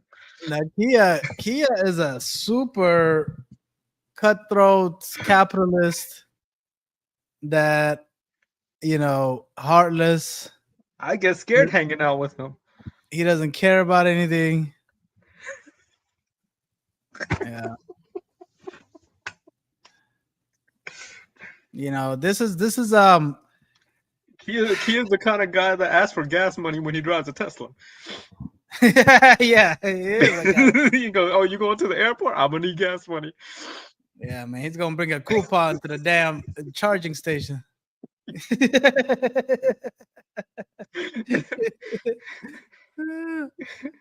But wow, man, who am I He is thinking? the kind of guy that has 3 cell phones on the dashboard, one for DoorDash, one for Uber Eats, and one for Uber. Yeah. He's like, man, I gotta order through the app. I get a discount. I gotta get my points. He doesn't even drive. He has the car doing the driving for him. He's just there collecting money. He goes, y'all don't understand this scam. Oh my goodness. Oh man, I'm thinking of this guy. Hold up. Nietzsche. You know about Nietzsche? The Friedrich Nietzsche? philosopher? Yeah. What did he say? Oh, boy. I don't even know how to spell his name. Yeah. Man, he talking about The gay science. What's that I see? rich and poor. He had a thing about rich and poor. He's like, Rich dad and poor dad. oh yeah. So there's a thing called master morality. So Nietzsche views rich and poor not just as economics, but as a source of distinct moralities. It says master morality arises from the strong and powerful, the rich, who affirm their own traits as good. And the slave morality comes from the oppressed, the poor, who invert these values, creating a system where meekness and poverty become virtues and power and wealth are seen as evil. Okay, he also criticized the rich for potential spiritual emptiness and the dangers of comfort leading to stagnation, while suggesting a form of voluntary poverty and self-reliance could be a path to freedom for spiritual individual. You know, But if he he said calls- that shit now, if he said this now in 2025, they'd be calling him insecure because he doesn't have that. Well, so but look at this slave morality thing he talks about though. He says they invert it and they say master traits, which is wealth and power, are deemed evil, while meekness, humility, and poverty are celebrated as good. So this is like Jesus. It's like, you know, if you're like whatever, then you're good. Then if you're wealthy, you're bad. So this is what he says it's driven by resentment, envy, and bitterness towards those who are powerful. So what y'all think about this? So he says that he argued that Christianity in his view represented triumphs of slave morality, turning the weak into the morally virtuous. Development of oppressed, weak, and resentment. No, let me read this again. I need to comprehend what I'm reading, what I'm seeing. Yeah. here. This is some deep stuff. This is like I gotta think about this. Inverts mass morality. He's saying that slave mentality is because of the resentment of the wealthy, right? That's the psychology, and that's why we are bitter. Or is there some morality in this that the wealthy? No. So they are bitter. So they are jealous and bitter, right? The poor. So what they do is their meekness, they make it a virtue. Okay. Okay, because they just hating really because they can't win. So they're like, you know what? Being meek and humble is a virtue, like Jesus. But that's because they can't win. Okay. But then That's what did he say over here? If you scroll up, like at the top, it says mass morality arises from a strong and powerful rich who affirm their own traits as good. Okay. And my understanding is because they view their traits as good, we then become the poor who invert these values, creating a system where meekness and poverty become virtues and power and wealth are seen as evil. Okay, I see what you're saying now. And then look at this. It says Nietzsche suggests that the values of the rich and powerful, characterized by a willingness to risk and take action, are the core of natural life according to a will to power. So they're like, I'm gonna go out here, I'm gonna make something of myself. And you over here, since you are lazy, you hate me, you are envious. So you try to say being meek is actually a virtue because you can't. You're lazy and you don't want to put in any work. So that's why you're a slave and poor. That's why you're hating on the rich. This is what this whole thing is. What he's talking about over here. I'm gonna slide with the slave morality, bro. I'm with them on that one. I'm with them on that one. You will always be. Anyways, yeah. It's a very interesting thing. The problem is like we can always find an excuse to make the other person look bad. You know, but I do believe that the wealthy kind of like dictate quote unquote morality. Well, they Where he basically says, "I can say see these some individuals truth to define it." good in terms of their own power, strength, and self-affirmation. So, they're kind of like, hey, being ambitious and blah blah blah is a good thing. It's a virtue. Mm-hmm. And so they kind of like are.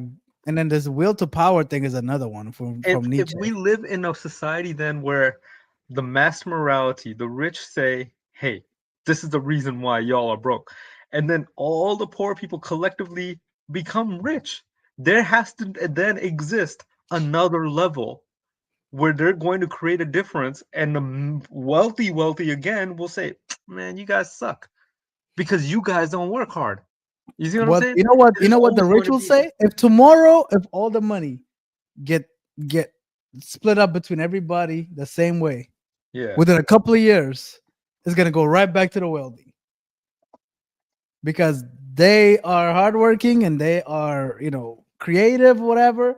And most people are just gonna sit around on their ass and just spend the money and whatever. So that's why you deserve to live in your shitty ass apartment. Like That's that's where what they want. that's where Key is going to invest in that company. Yeah. And this is kind of another point. So another one from Nietzsche is will to power, reference to that a fundamental drive for power, growth, and overcoming is inherent in all living things, from humans to natural world. It is the force behind creation, ambition, and the imposition of one's will and values onto the world. Mm. Part of your nature to want to go out here. He's talking about that masculine energy. You're talking about like what you call putting a dent in the universe. Some people say you got to put a dent in the universe somehow out here. Bro, So chill. He's talking about alpha beta fundamental shit. drive. That's what he's talking about. Alpha beta. That's what he's talking about. Yeah.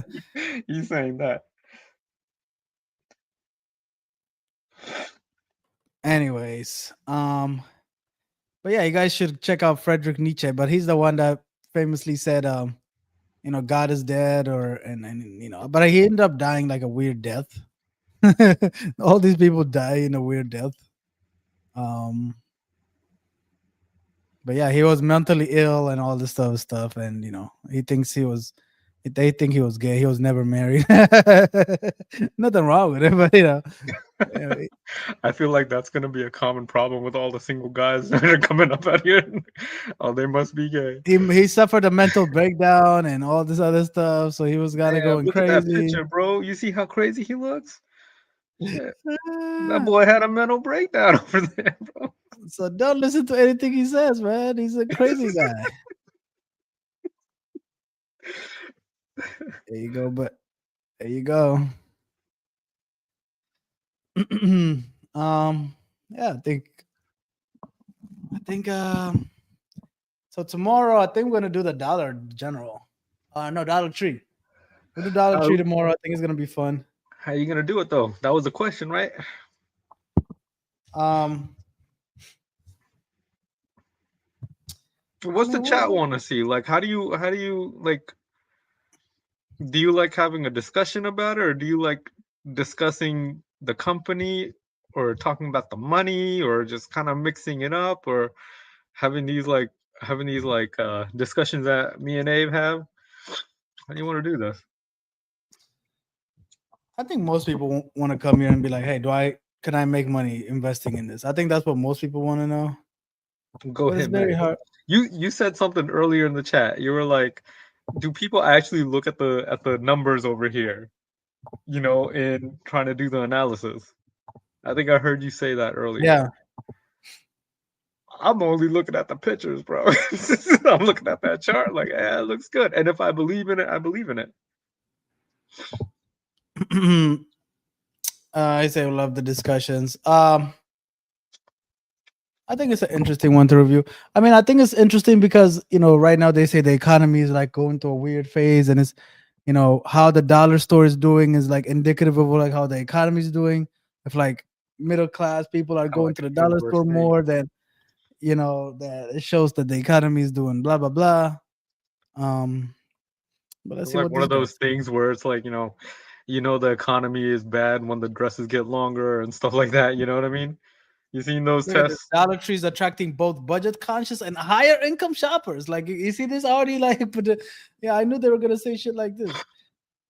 How do you know though? How do you know who's coming to the dollar store? How do you know? Nobody checks my income when I enter the freaking door. How do you know? This is Unless, the kind of shit.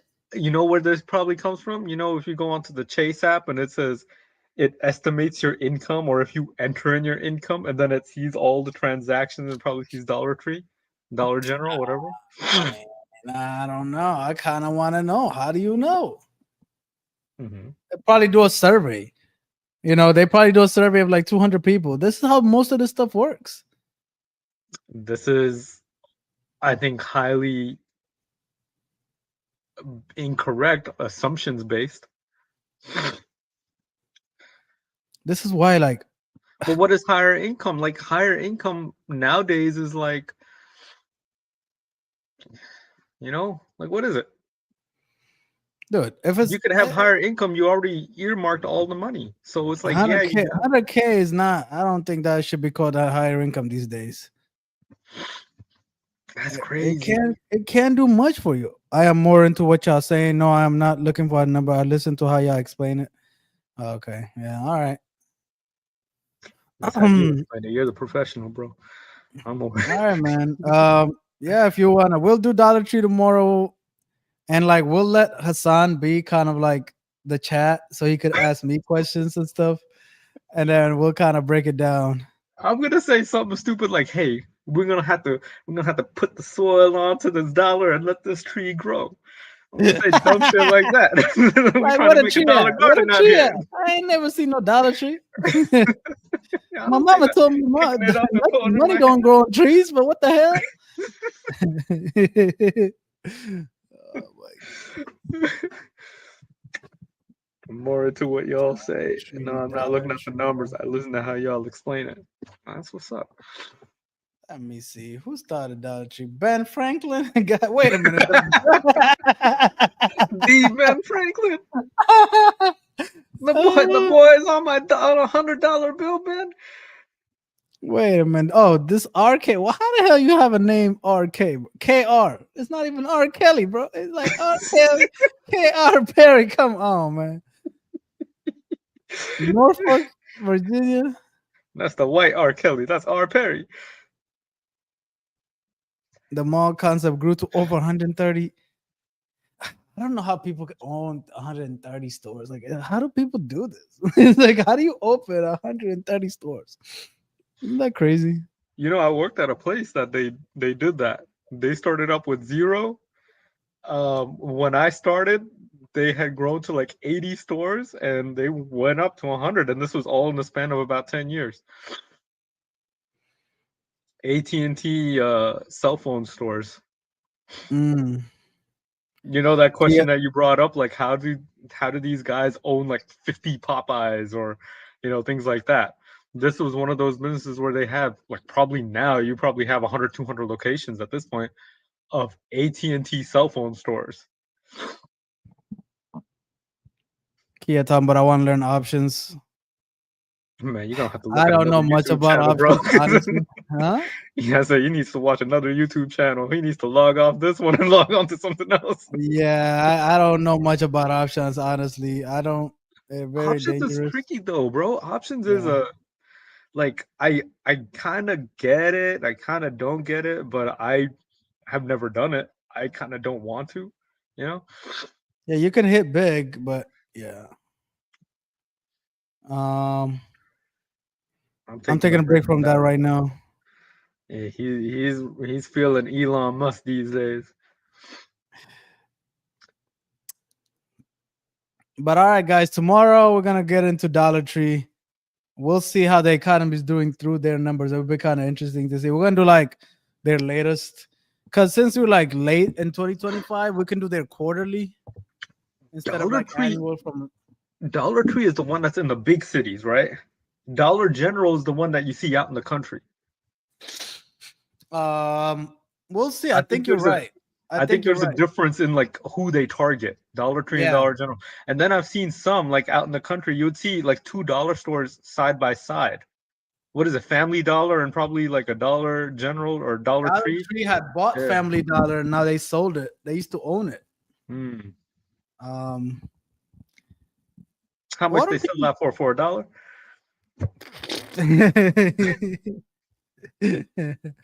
Oh my goodness, man. Dollar Tree. Why can't I buy this online though? Like, why do I gotta go? I could buy online now. There's no way. As much as we talk shit about China, we literally have a store. This was the original Temu. This was the original Alibaba. Wait, can I buy this? Oh no. Oh yeah, you can track orders. What you mean? Add to cart? I can buy stuff on here. Oh, I didn't even know How is that. the shipping? Is the shipping gonna be more? It better be free. I mean, why don't people just buy on Amazon? I don't know. I mean, you know, it's kind of surprising how these stores kind of exist. Mm-hmm. Because like Well, you got Walmart, you got Amazon. Somehow you still exist. what about Big Lots? I thought Big Lots closed down a lot of stores, and Big Lots was kind of the same thing, right? Not a dollar store, but it was still like one of those. Hey, you know, we got some shit and then some good money over here. You know. Because yeah, some of this stuff is not $1. Most of this stuff is not $1. Yeah. I don't know, guys. Why do you guys go to the dollar store versus like Walmart? Is it the price? Is Walmart really that much cheaper?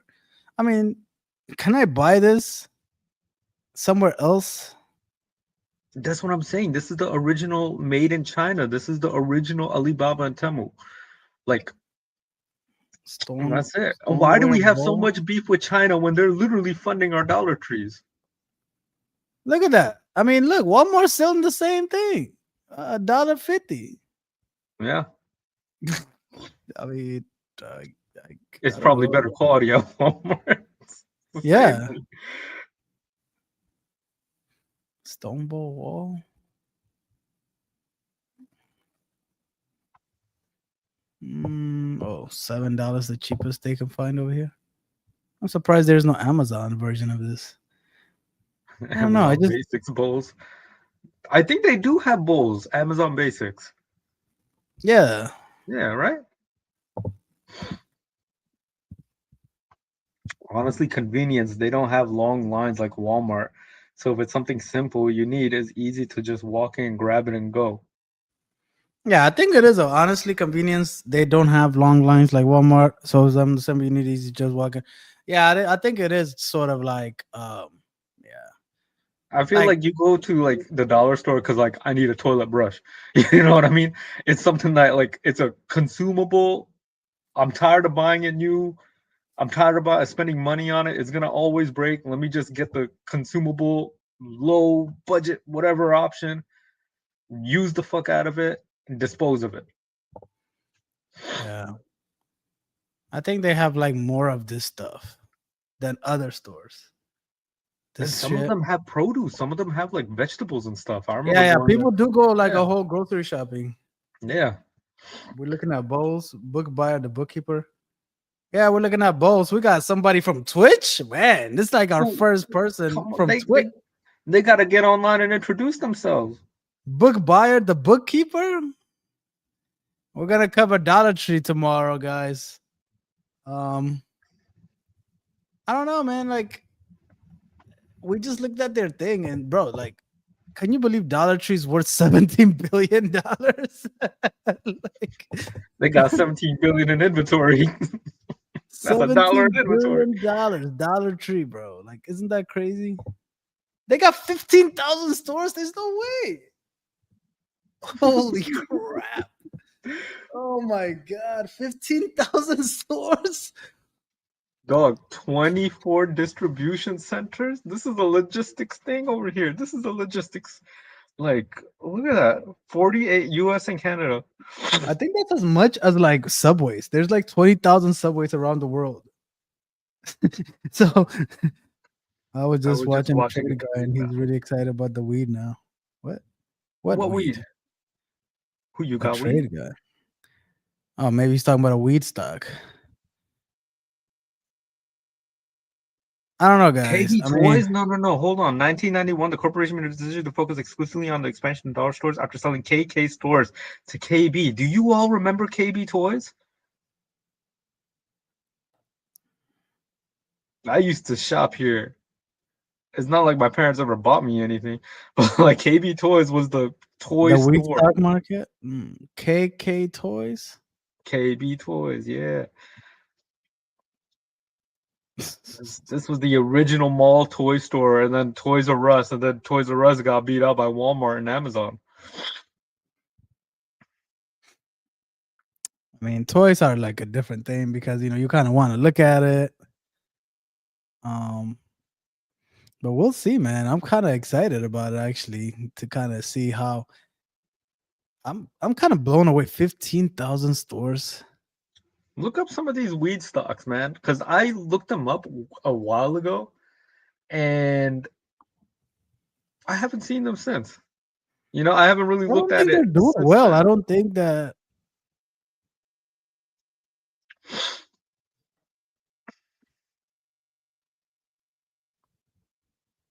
Mm,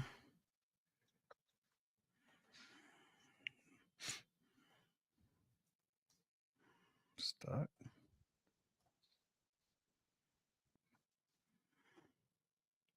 I mean, it's down 17% all time.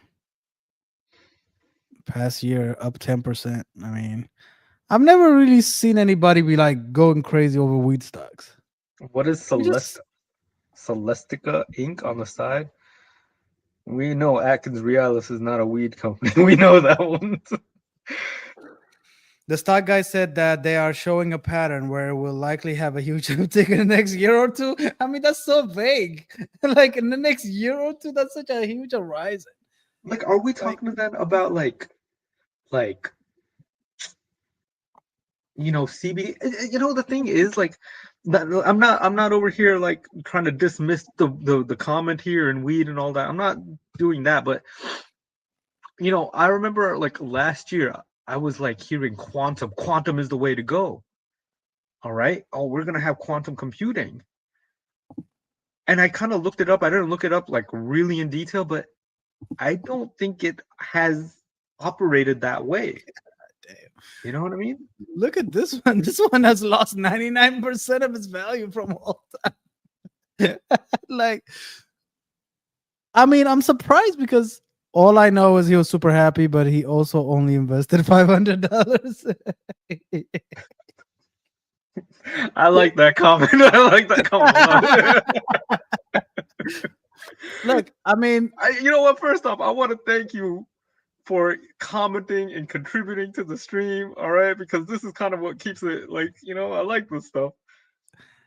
He only I mean, invested $500 in this, bro. but look, when you think about it, like you're like, okay, That's penny. weed is becoming legalized everywhere. You would think it would make sense for these companies to be like, you know, worth a lot of money. So how But come it's not happening?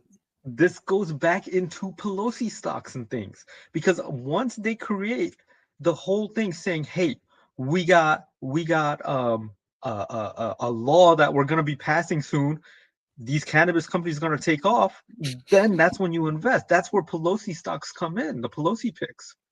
By the way, I have no knowledge of stocks, otherwise, just a little I learned in the past 2 hours. Hey, man, whatever. That's It's 2 hours fine. We from like where? From this. this stream or from another guy? Because we didn't really talk about stocks over here that much. I mean, I think it's from the other stream, but I think like, you know, we're kind of going. I think what we do is we kind of like talk about it, oh, it says and this other guy guy. was probably going into more details. I did watch this stream once. Oh, Shout out all to right. you. Thanks. Thank you very Thanks much. for watching. Normally what we do here is like we pick one stock and we sort of get into it and we look at their reports and all this stuff, and we at the end we try to say, these are the pros, these are the cons. You know, we would have Steve up here and he would kind of give what his take is on it. I would give my take on it, and that's sort of how the normal show goes. I've never heard anybody be excited about weed stocks, and like I don't know why, because you think like weed is I was excited about this when it was like oh my god, you know, this thing is really picking up steam here. But then, you know, it's like this is what I guess this is what we're talking about, that the entire stock market is literally built up, fluffed up. It's just like somebody says AI is going to be the big thing. And so AI just gets hyped up. It's all pure speculation and pure like built up, you know? And is it really anything? I think it goes back into like whatever your government is doing business with, those are the things that you got to invest in. I think You know? that I mean when I think about the whole weed thing, maybe it's like the average smoker, they still go to their dealer instead of going to the store. You saw what happened with Governor Abbott out in Texas. He says, "Cut it. We're not doing this anymore." No. But Actually, no. He was for it. It was Patrick that was against it. oh, was it okay? Yeah. Okay. Abbott was for it. He actually stopped the lieutenant guy from doing it. But I don't know, man. I think that the stores are expensive, like in Cali and stuff. I think the stores are way more expensive than your street guy. So you still gotta go to your street guy, I guess. Colorado and stuff like that. I think that I don't think this like. I think the I don't think it like got more people to smoke. I don't know. Is the weed usage up in the U.S.? It's legal in all of Canada. Yeah, it is. You know, Canada has halal Popeyes. You know that? I think that's across the board. Oh, wow, it is up. I mean, No, we can't afford the other drugs. We gotta go with weed. not as many as we have Tim Hortons. Oh yeah, Tim Hortons. Tim Hortons slaps, bro. I do like that croissant sandwich with the little thing in the yeah. What part of Canada are you in? I was in Vancouver like a few months ago. My aunt's in Guelph. The number of American adults who currently use 55 million people use weed in America. God dang. Ontario. Where in Ontario? I used to live in Guelph. Oh, that's what's up, bro. Yeah. Guelph is the college town. That's where my aunt lives. It's a nice little place. I like it. And my uncle lives out there too. Guelph, Ontario? Let's see. Yeah, man. What we got going on? Yeah, you know, just a little nice little thing. They got this gorge up there, a little French area. I like that. It's nice. I love that you were pronouncing it correctly. What, Guelph? Oh, yeah, you're welcome. Oh wait. You know, I think my cousin lives up over here. He told me he's like right outside of Toronto, and I think he's out here. There's Mississauga is where a lot of my people are at. I have an aunt who lives out in Oakville. But yeah. Mostly say, well, man, hold up a second. Guelph. Who says Guelph? Gulf. What are you talking about? Gulf of America? We talking about Guelph. Let's see. This is their downtown. You know, It's like college, I believe, right? in France, they call their downtown Centerville. That shit is lame. Is this Centerville? I think he said like I'm like, what the hell is Centerville? Yeah, no, when people try to pronounce, when did you live there? What's your name, by the way? Who are we talking to? Oh man, look at that. I mean, I lived there for almost 30 years. Oh, that's cool. That is cool. Wait, is that where you were a bookkeeper at? Book buyer, the bookkeeper. Book buyer. What's that mean? Look like a small town. It's not much going on. No, I'm studying to be a bookkeeper. That's cool, man. What is that like? How does that work? This is different from being like into like libraries and stuff, right? Or is this that? No, bookkeeper. That's like a mini accountant. But accounting or that's not bookkeeping. That's a different thing. There you are, Fusion. Wow, I own over 3,000 physical books. Wow, I buy books. Interesting. So this is this looks like every other Indian restaurant in the world. There's a huge South Asian population out there. They're trying to kick us out over there too. Yeah. You guys have taken. They just don't like us at all out there. Listen, the Chinese, the Pakistanis, the Indians have taken over Canada. We have 5-6 libraries in Guelph. What? Let me see if they got any Ethiopian restaurants. No way they do. There's no way. Oh yeah, look at that. That's crazy. No man, look at that. You know, let me tell you something. My aunt, look at this place. This place got a hell of a lot more. Whatever this place is. University of Guelph is a big college for farming. Man, that's UOGU. I know that place. UOGU. How do you pronounce this place? Kitchener? Kitchener. Kitchener? Kitchener. Yeah. Oh my Dude, God. let me tell you something. My aunt out in Guelph, whenever she like makes food, that is some of the freshest produce ever. I'm talking about that corn is like that big. You know, that corn kernel is like this big. You know, that is some good quality food out there. So that Ethiopian food, it must be stupendous, bro. Hey, where's the weekend from? Nah, he's from Toronto. Shit. My moving day for college students was rough. Yeah. I flew into Buffalo and we drove up all the way. That was pretty cool. I mean, isn't this like, yeah, I'm gonna go out to this part of the because my cousin lives out there. Yeah. So I'm gonna go visit him. Yeah. You couldn't get, but moving day for college students, rough. You couldn't get grocery stores for like a week, bro. This is a college town. This is like Austin in a way. This place right here, University of Guelph. Yeah.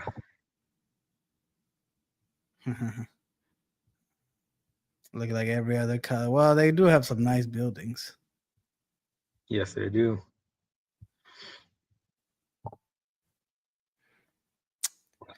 Oh, they got a Jersey Mike's out there? I like Jersey Mike's. I happen to like Jersey Mike's, man. Where? You saw it? Oh. Yeah. They do have a lot of American stuff out there.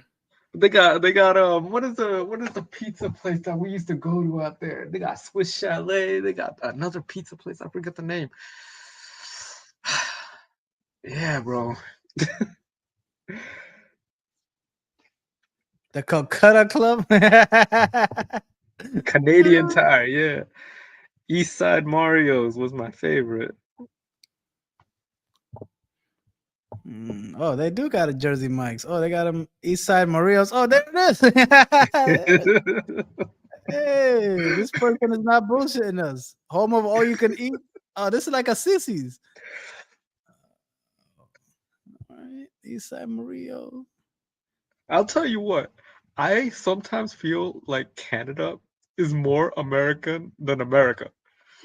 Like the country guys out here are really like, look at that. There's a Dollarama over there. Oh yeah, I didn't even know what a Dollarama was. Subsidiary of Dollar Tree. It's publicly traded too. Yeah. No, it's by itself. It's by its own thing.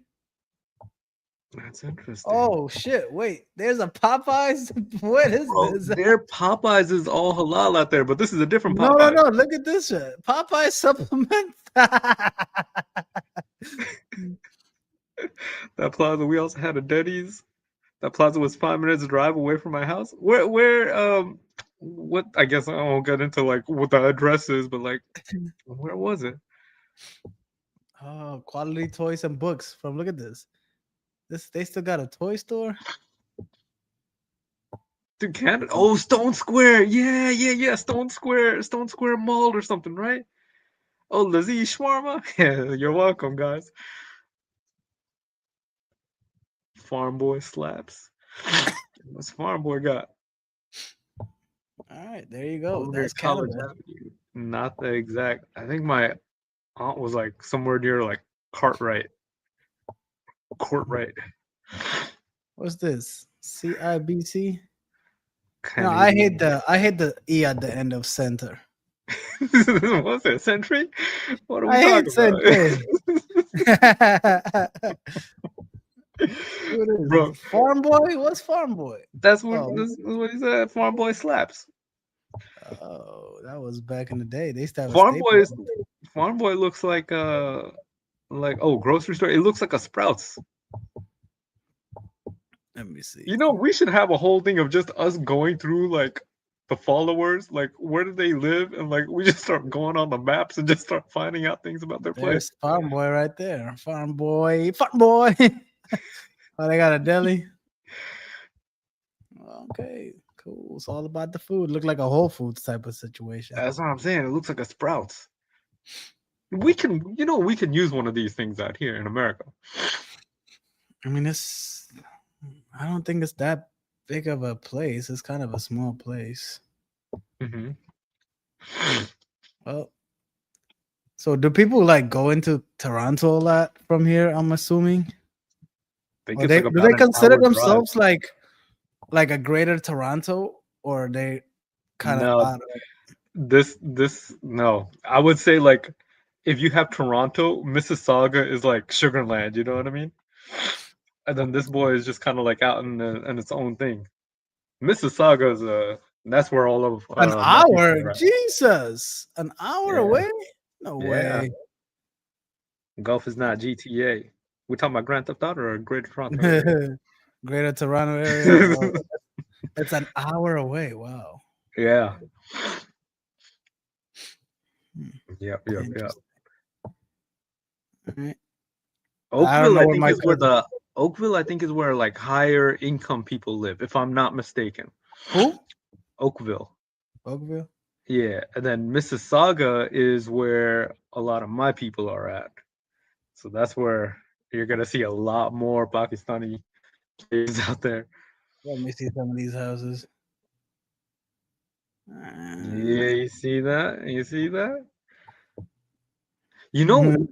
this is another thing. I think you were thinking of Richmond Hill. I don't know.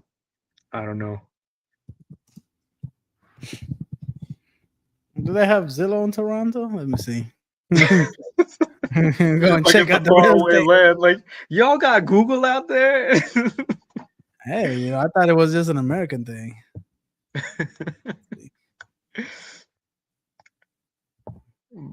Book buyer really stole the show right now, bro. This is amazing. Look Wait, at that. 1.6 million.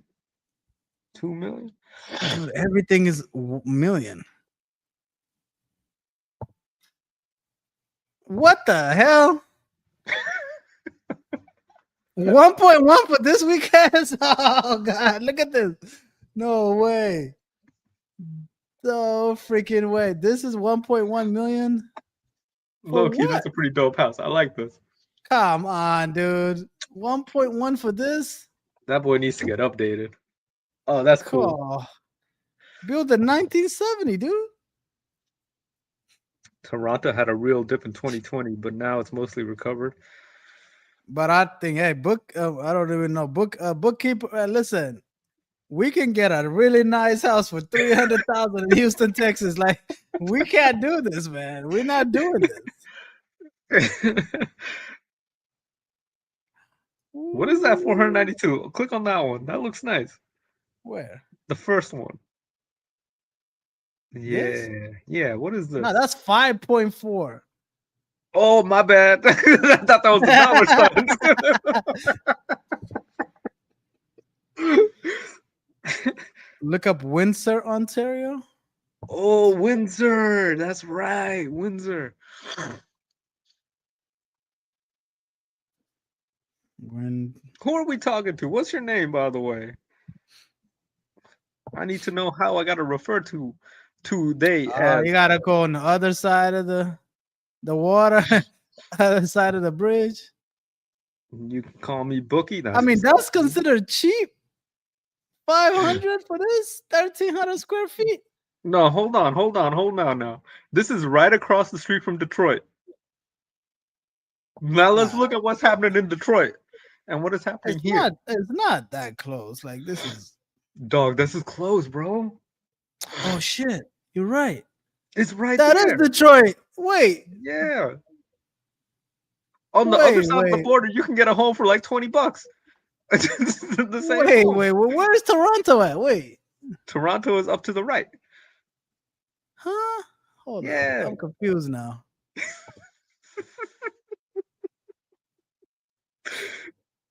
There's a tiny river in between. Nah. Oh. Yeah, the Detroit is on the left side. I don't know if it's a man or she took me like, well, he took me. I don't know. Wait. We went all the way over here? Yeah. Nah, man, we're not trying to go over here. We're talking about in the greater Toronto area. I'm not. That's another place. That's where it's cheap. It is though. That's where it is cheap. It's not even cheap. It still sucks. I mean, I'm like in the cold. I'm about to die for what?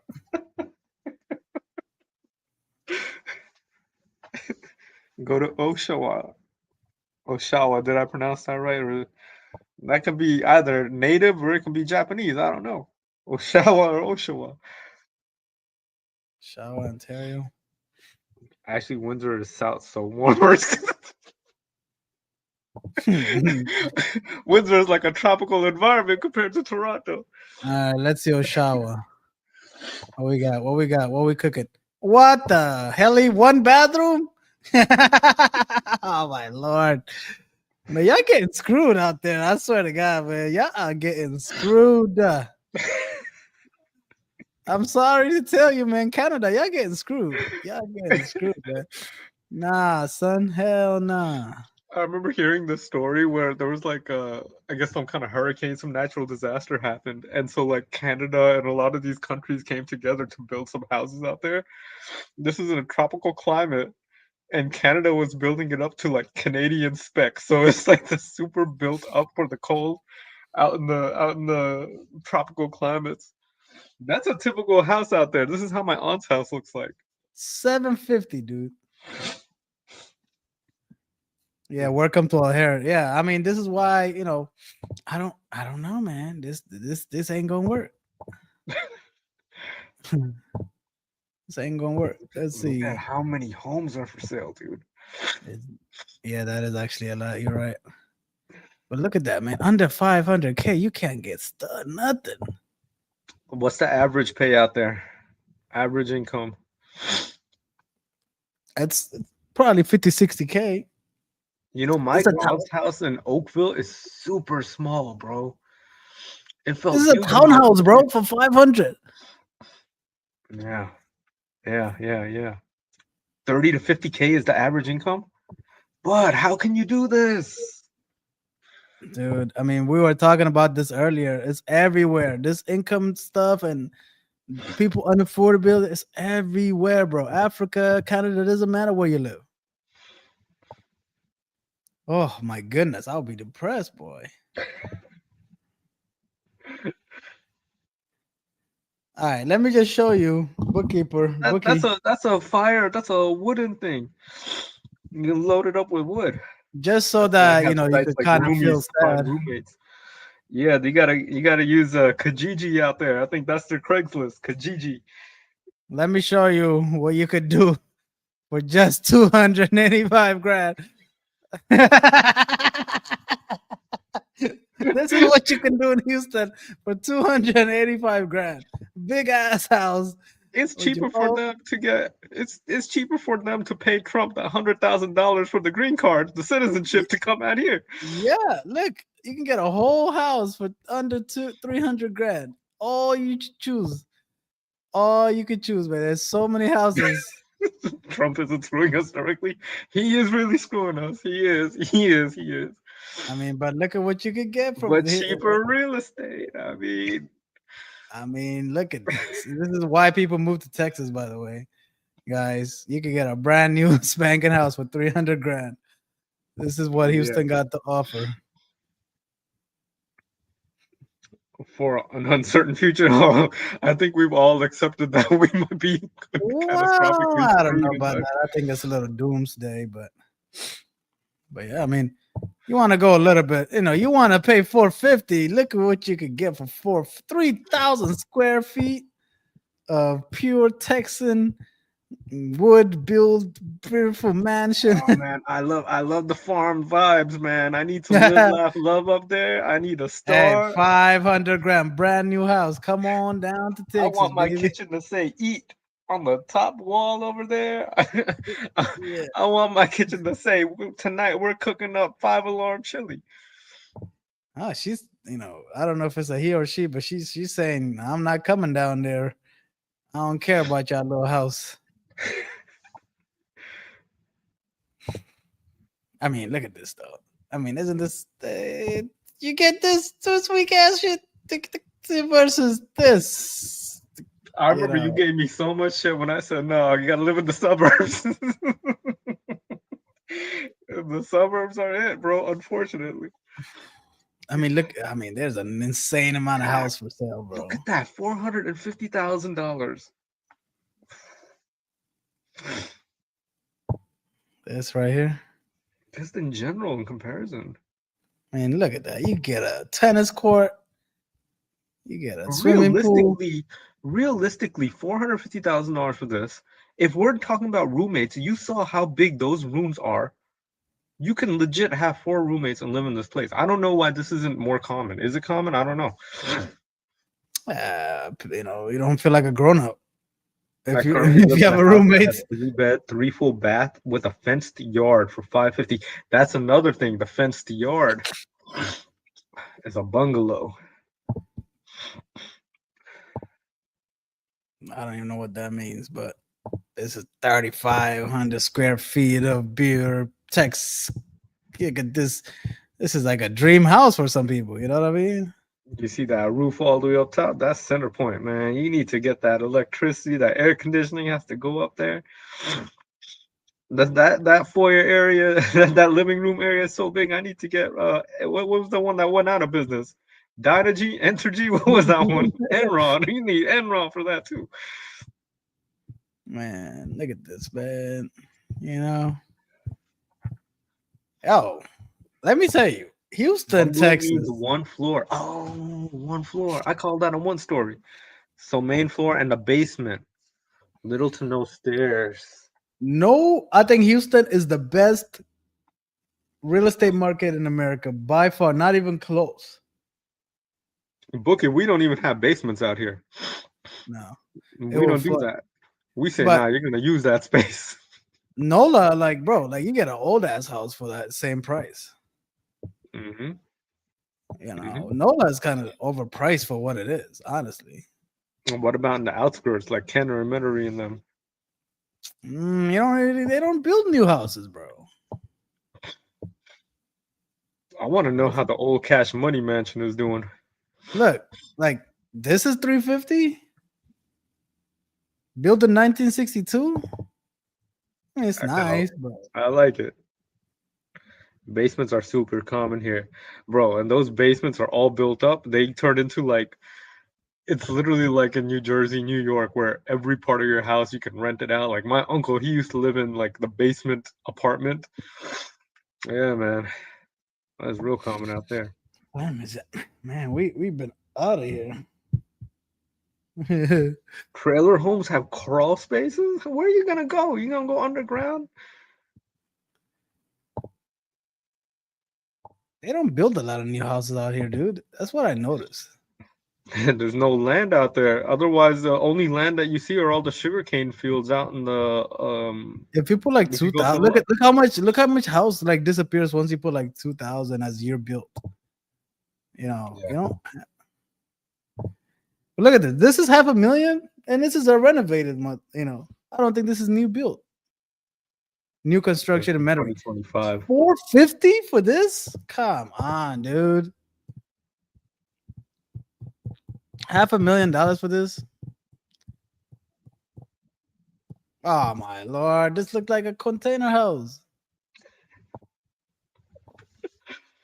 You see, this is why it's like 1,700. Come on, Bubba. Even in the West Bank, I don't think you could get anything decent out here. Let me see. Oh my lord. Oh my god. Lame. Nothing, bro. All right, that looks all right, I guess. Built in 2007. This is why I say, bro, nobody beats Houston. Aside from the Trump problem, but yeah, no. I mean, we have the cheapest. Nah, you don't have a Trump problem in the Houston area. We got the cheapest real estate. Like people come out here because of the real estate. So. But we don't have a Trump problem in Houston, though. No, I guess like like what Bookie is over here saying, like, this to somebody who's not living over in the United States is a huge situation, enough to deter somebody from moving here. But when you're in America, you're already dealing with it. Hey, Houston's the cheapest, Yeah. We also have very little chance of being shot while in school. Bro, San Felipe, Texas. That's the closest one that we have where a school shooting happened. Santa Fe, right there. I mean, isn't it So too this much is some house for valuable sale? information. Like, look, this is a person who's not in America telling you what they think of America. I mean, I kind of have to agree here. Not kind of, I do agree. Bro, we have more guns. We have more guns than humans in America. Do you know that? When you got two hands, you need one for one and one for the other. So a couple of these guns are gonna get out of hand. You know what I mean? That's just the probability of things. We can't assume that everybody is a fair-minded individual, especially when you can buy guns at Walmart and stuff. That's not the case over in I think in Canada, the Walmart out there. You can't buy guns. We primarily use guns for hunting here. Yeah. Look at that. There's 400 and 500 million guns in America. God.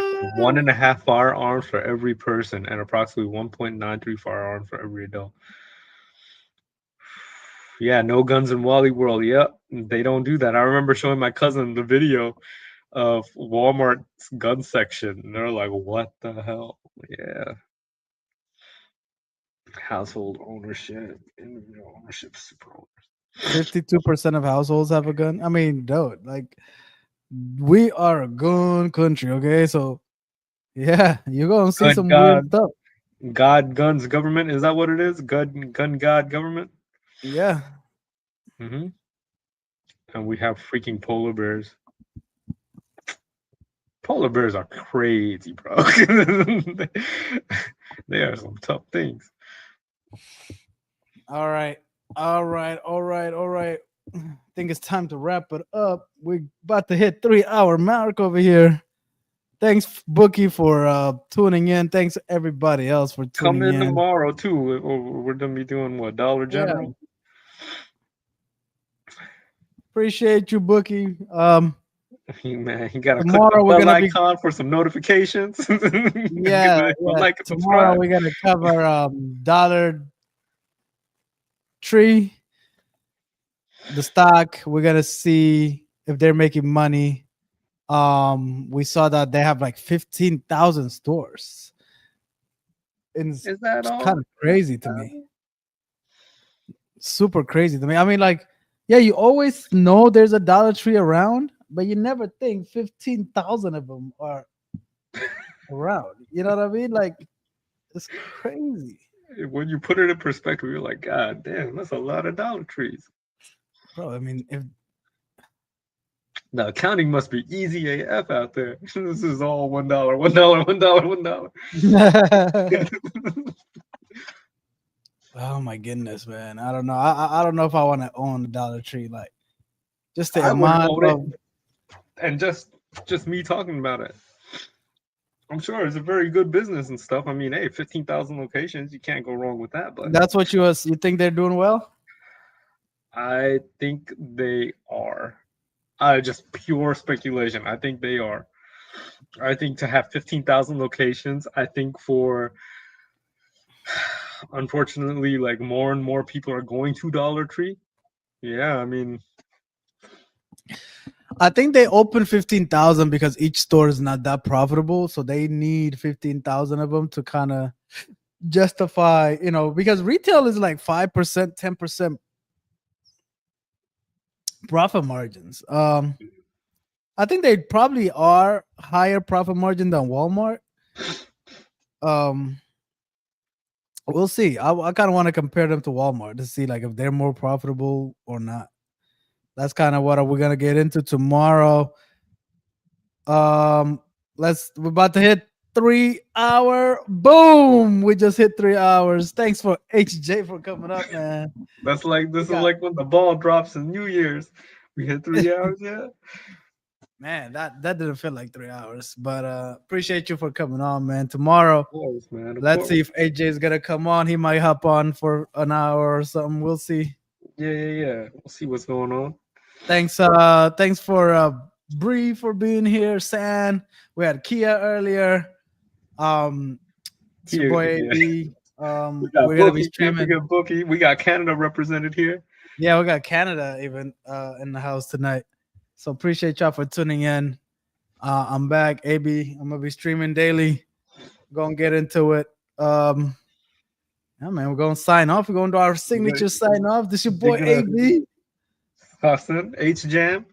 We got AJ, and this is the Profit Report. Peace, guys. We're out. We're out of here. Take care, everybody.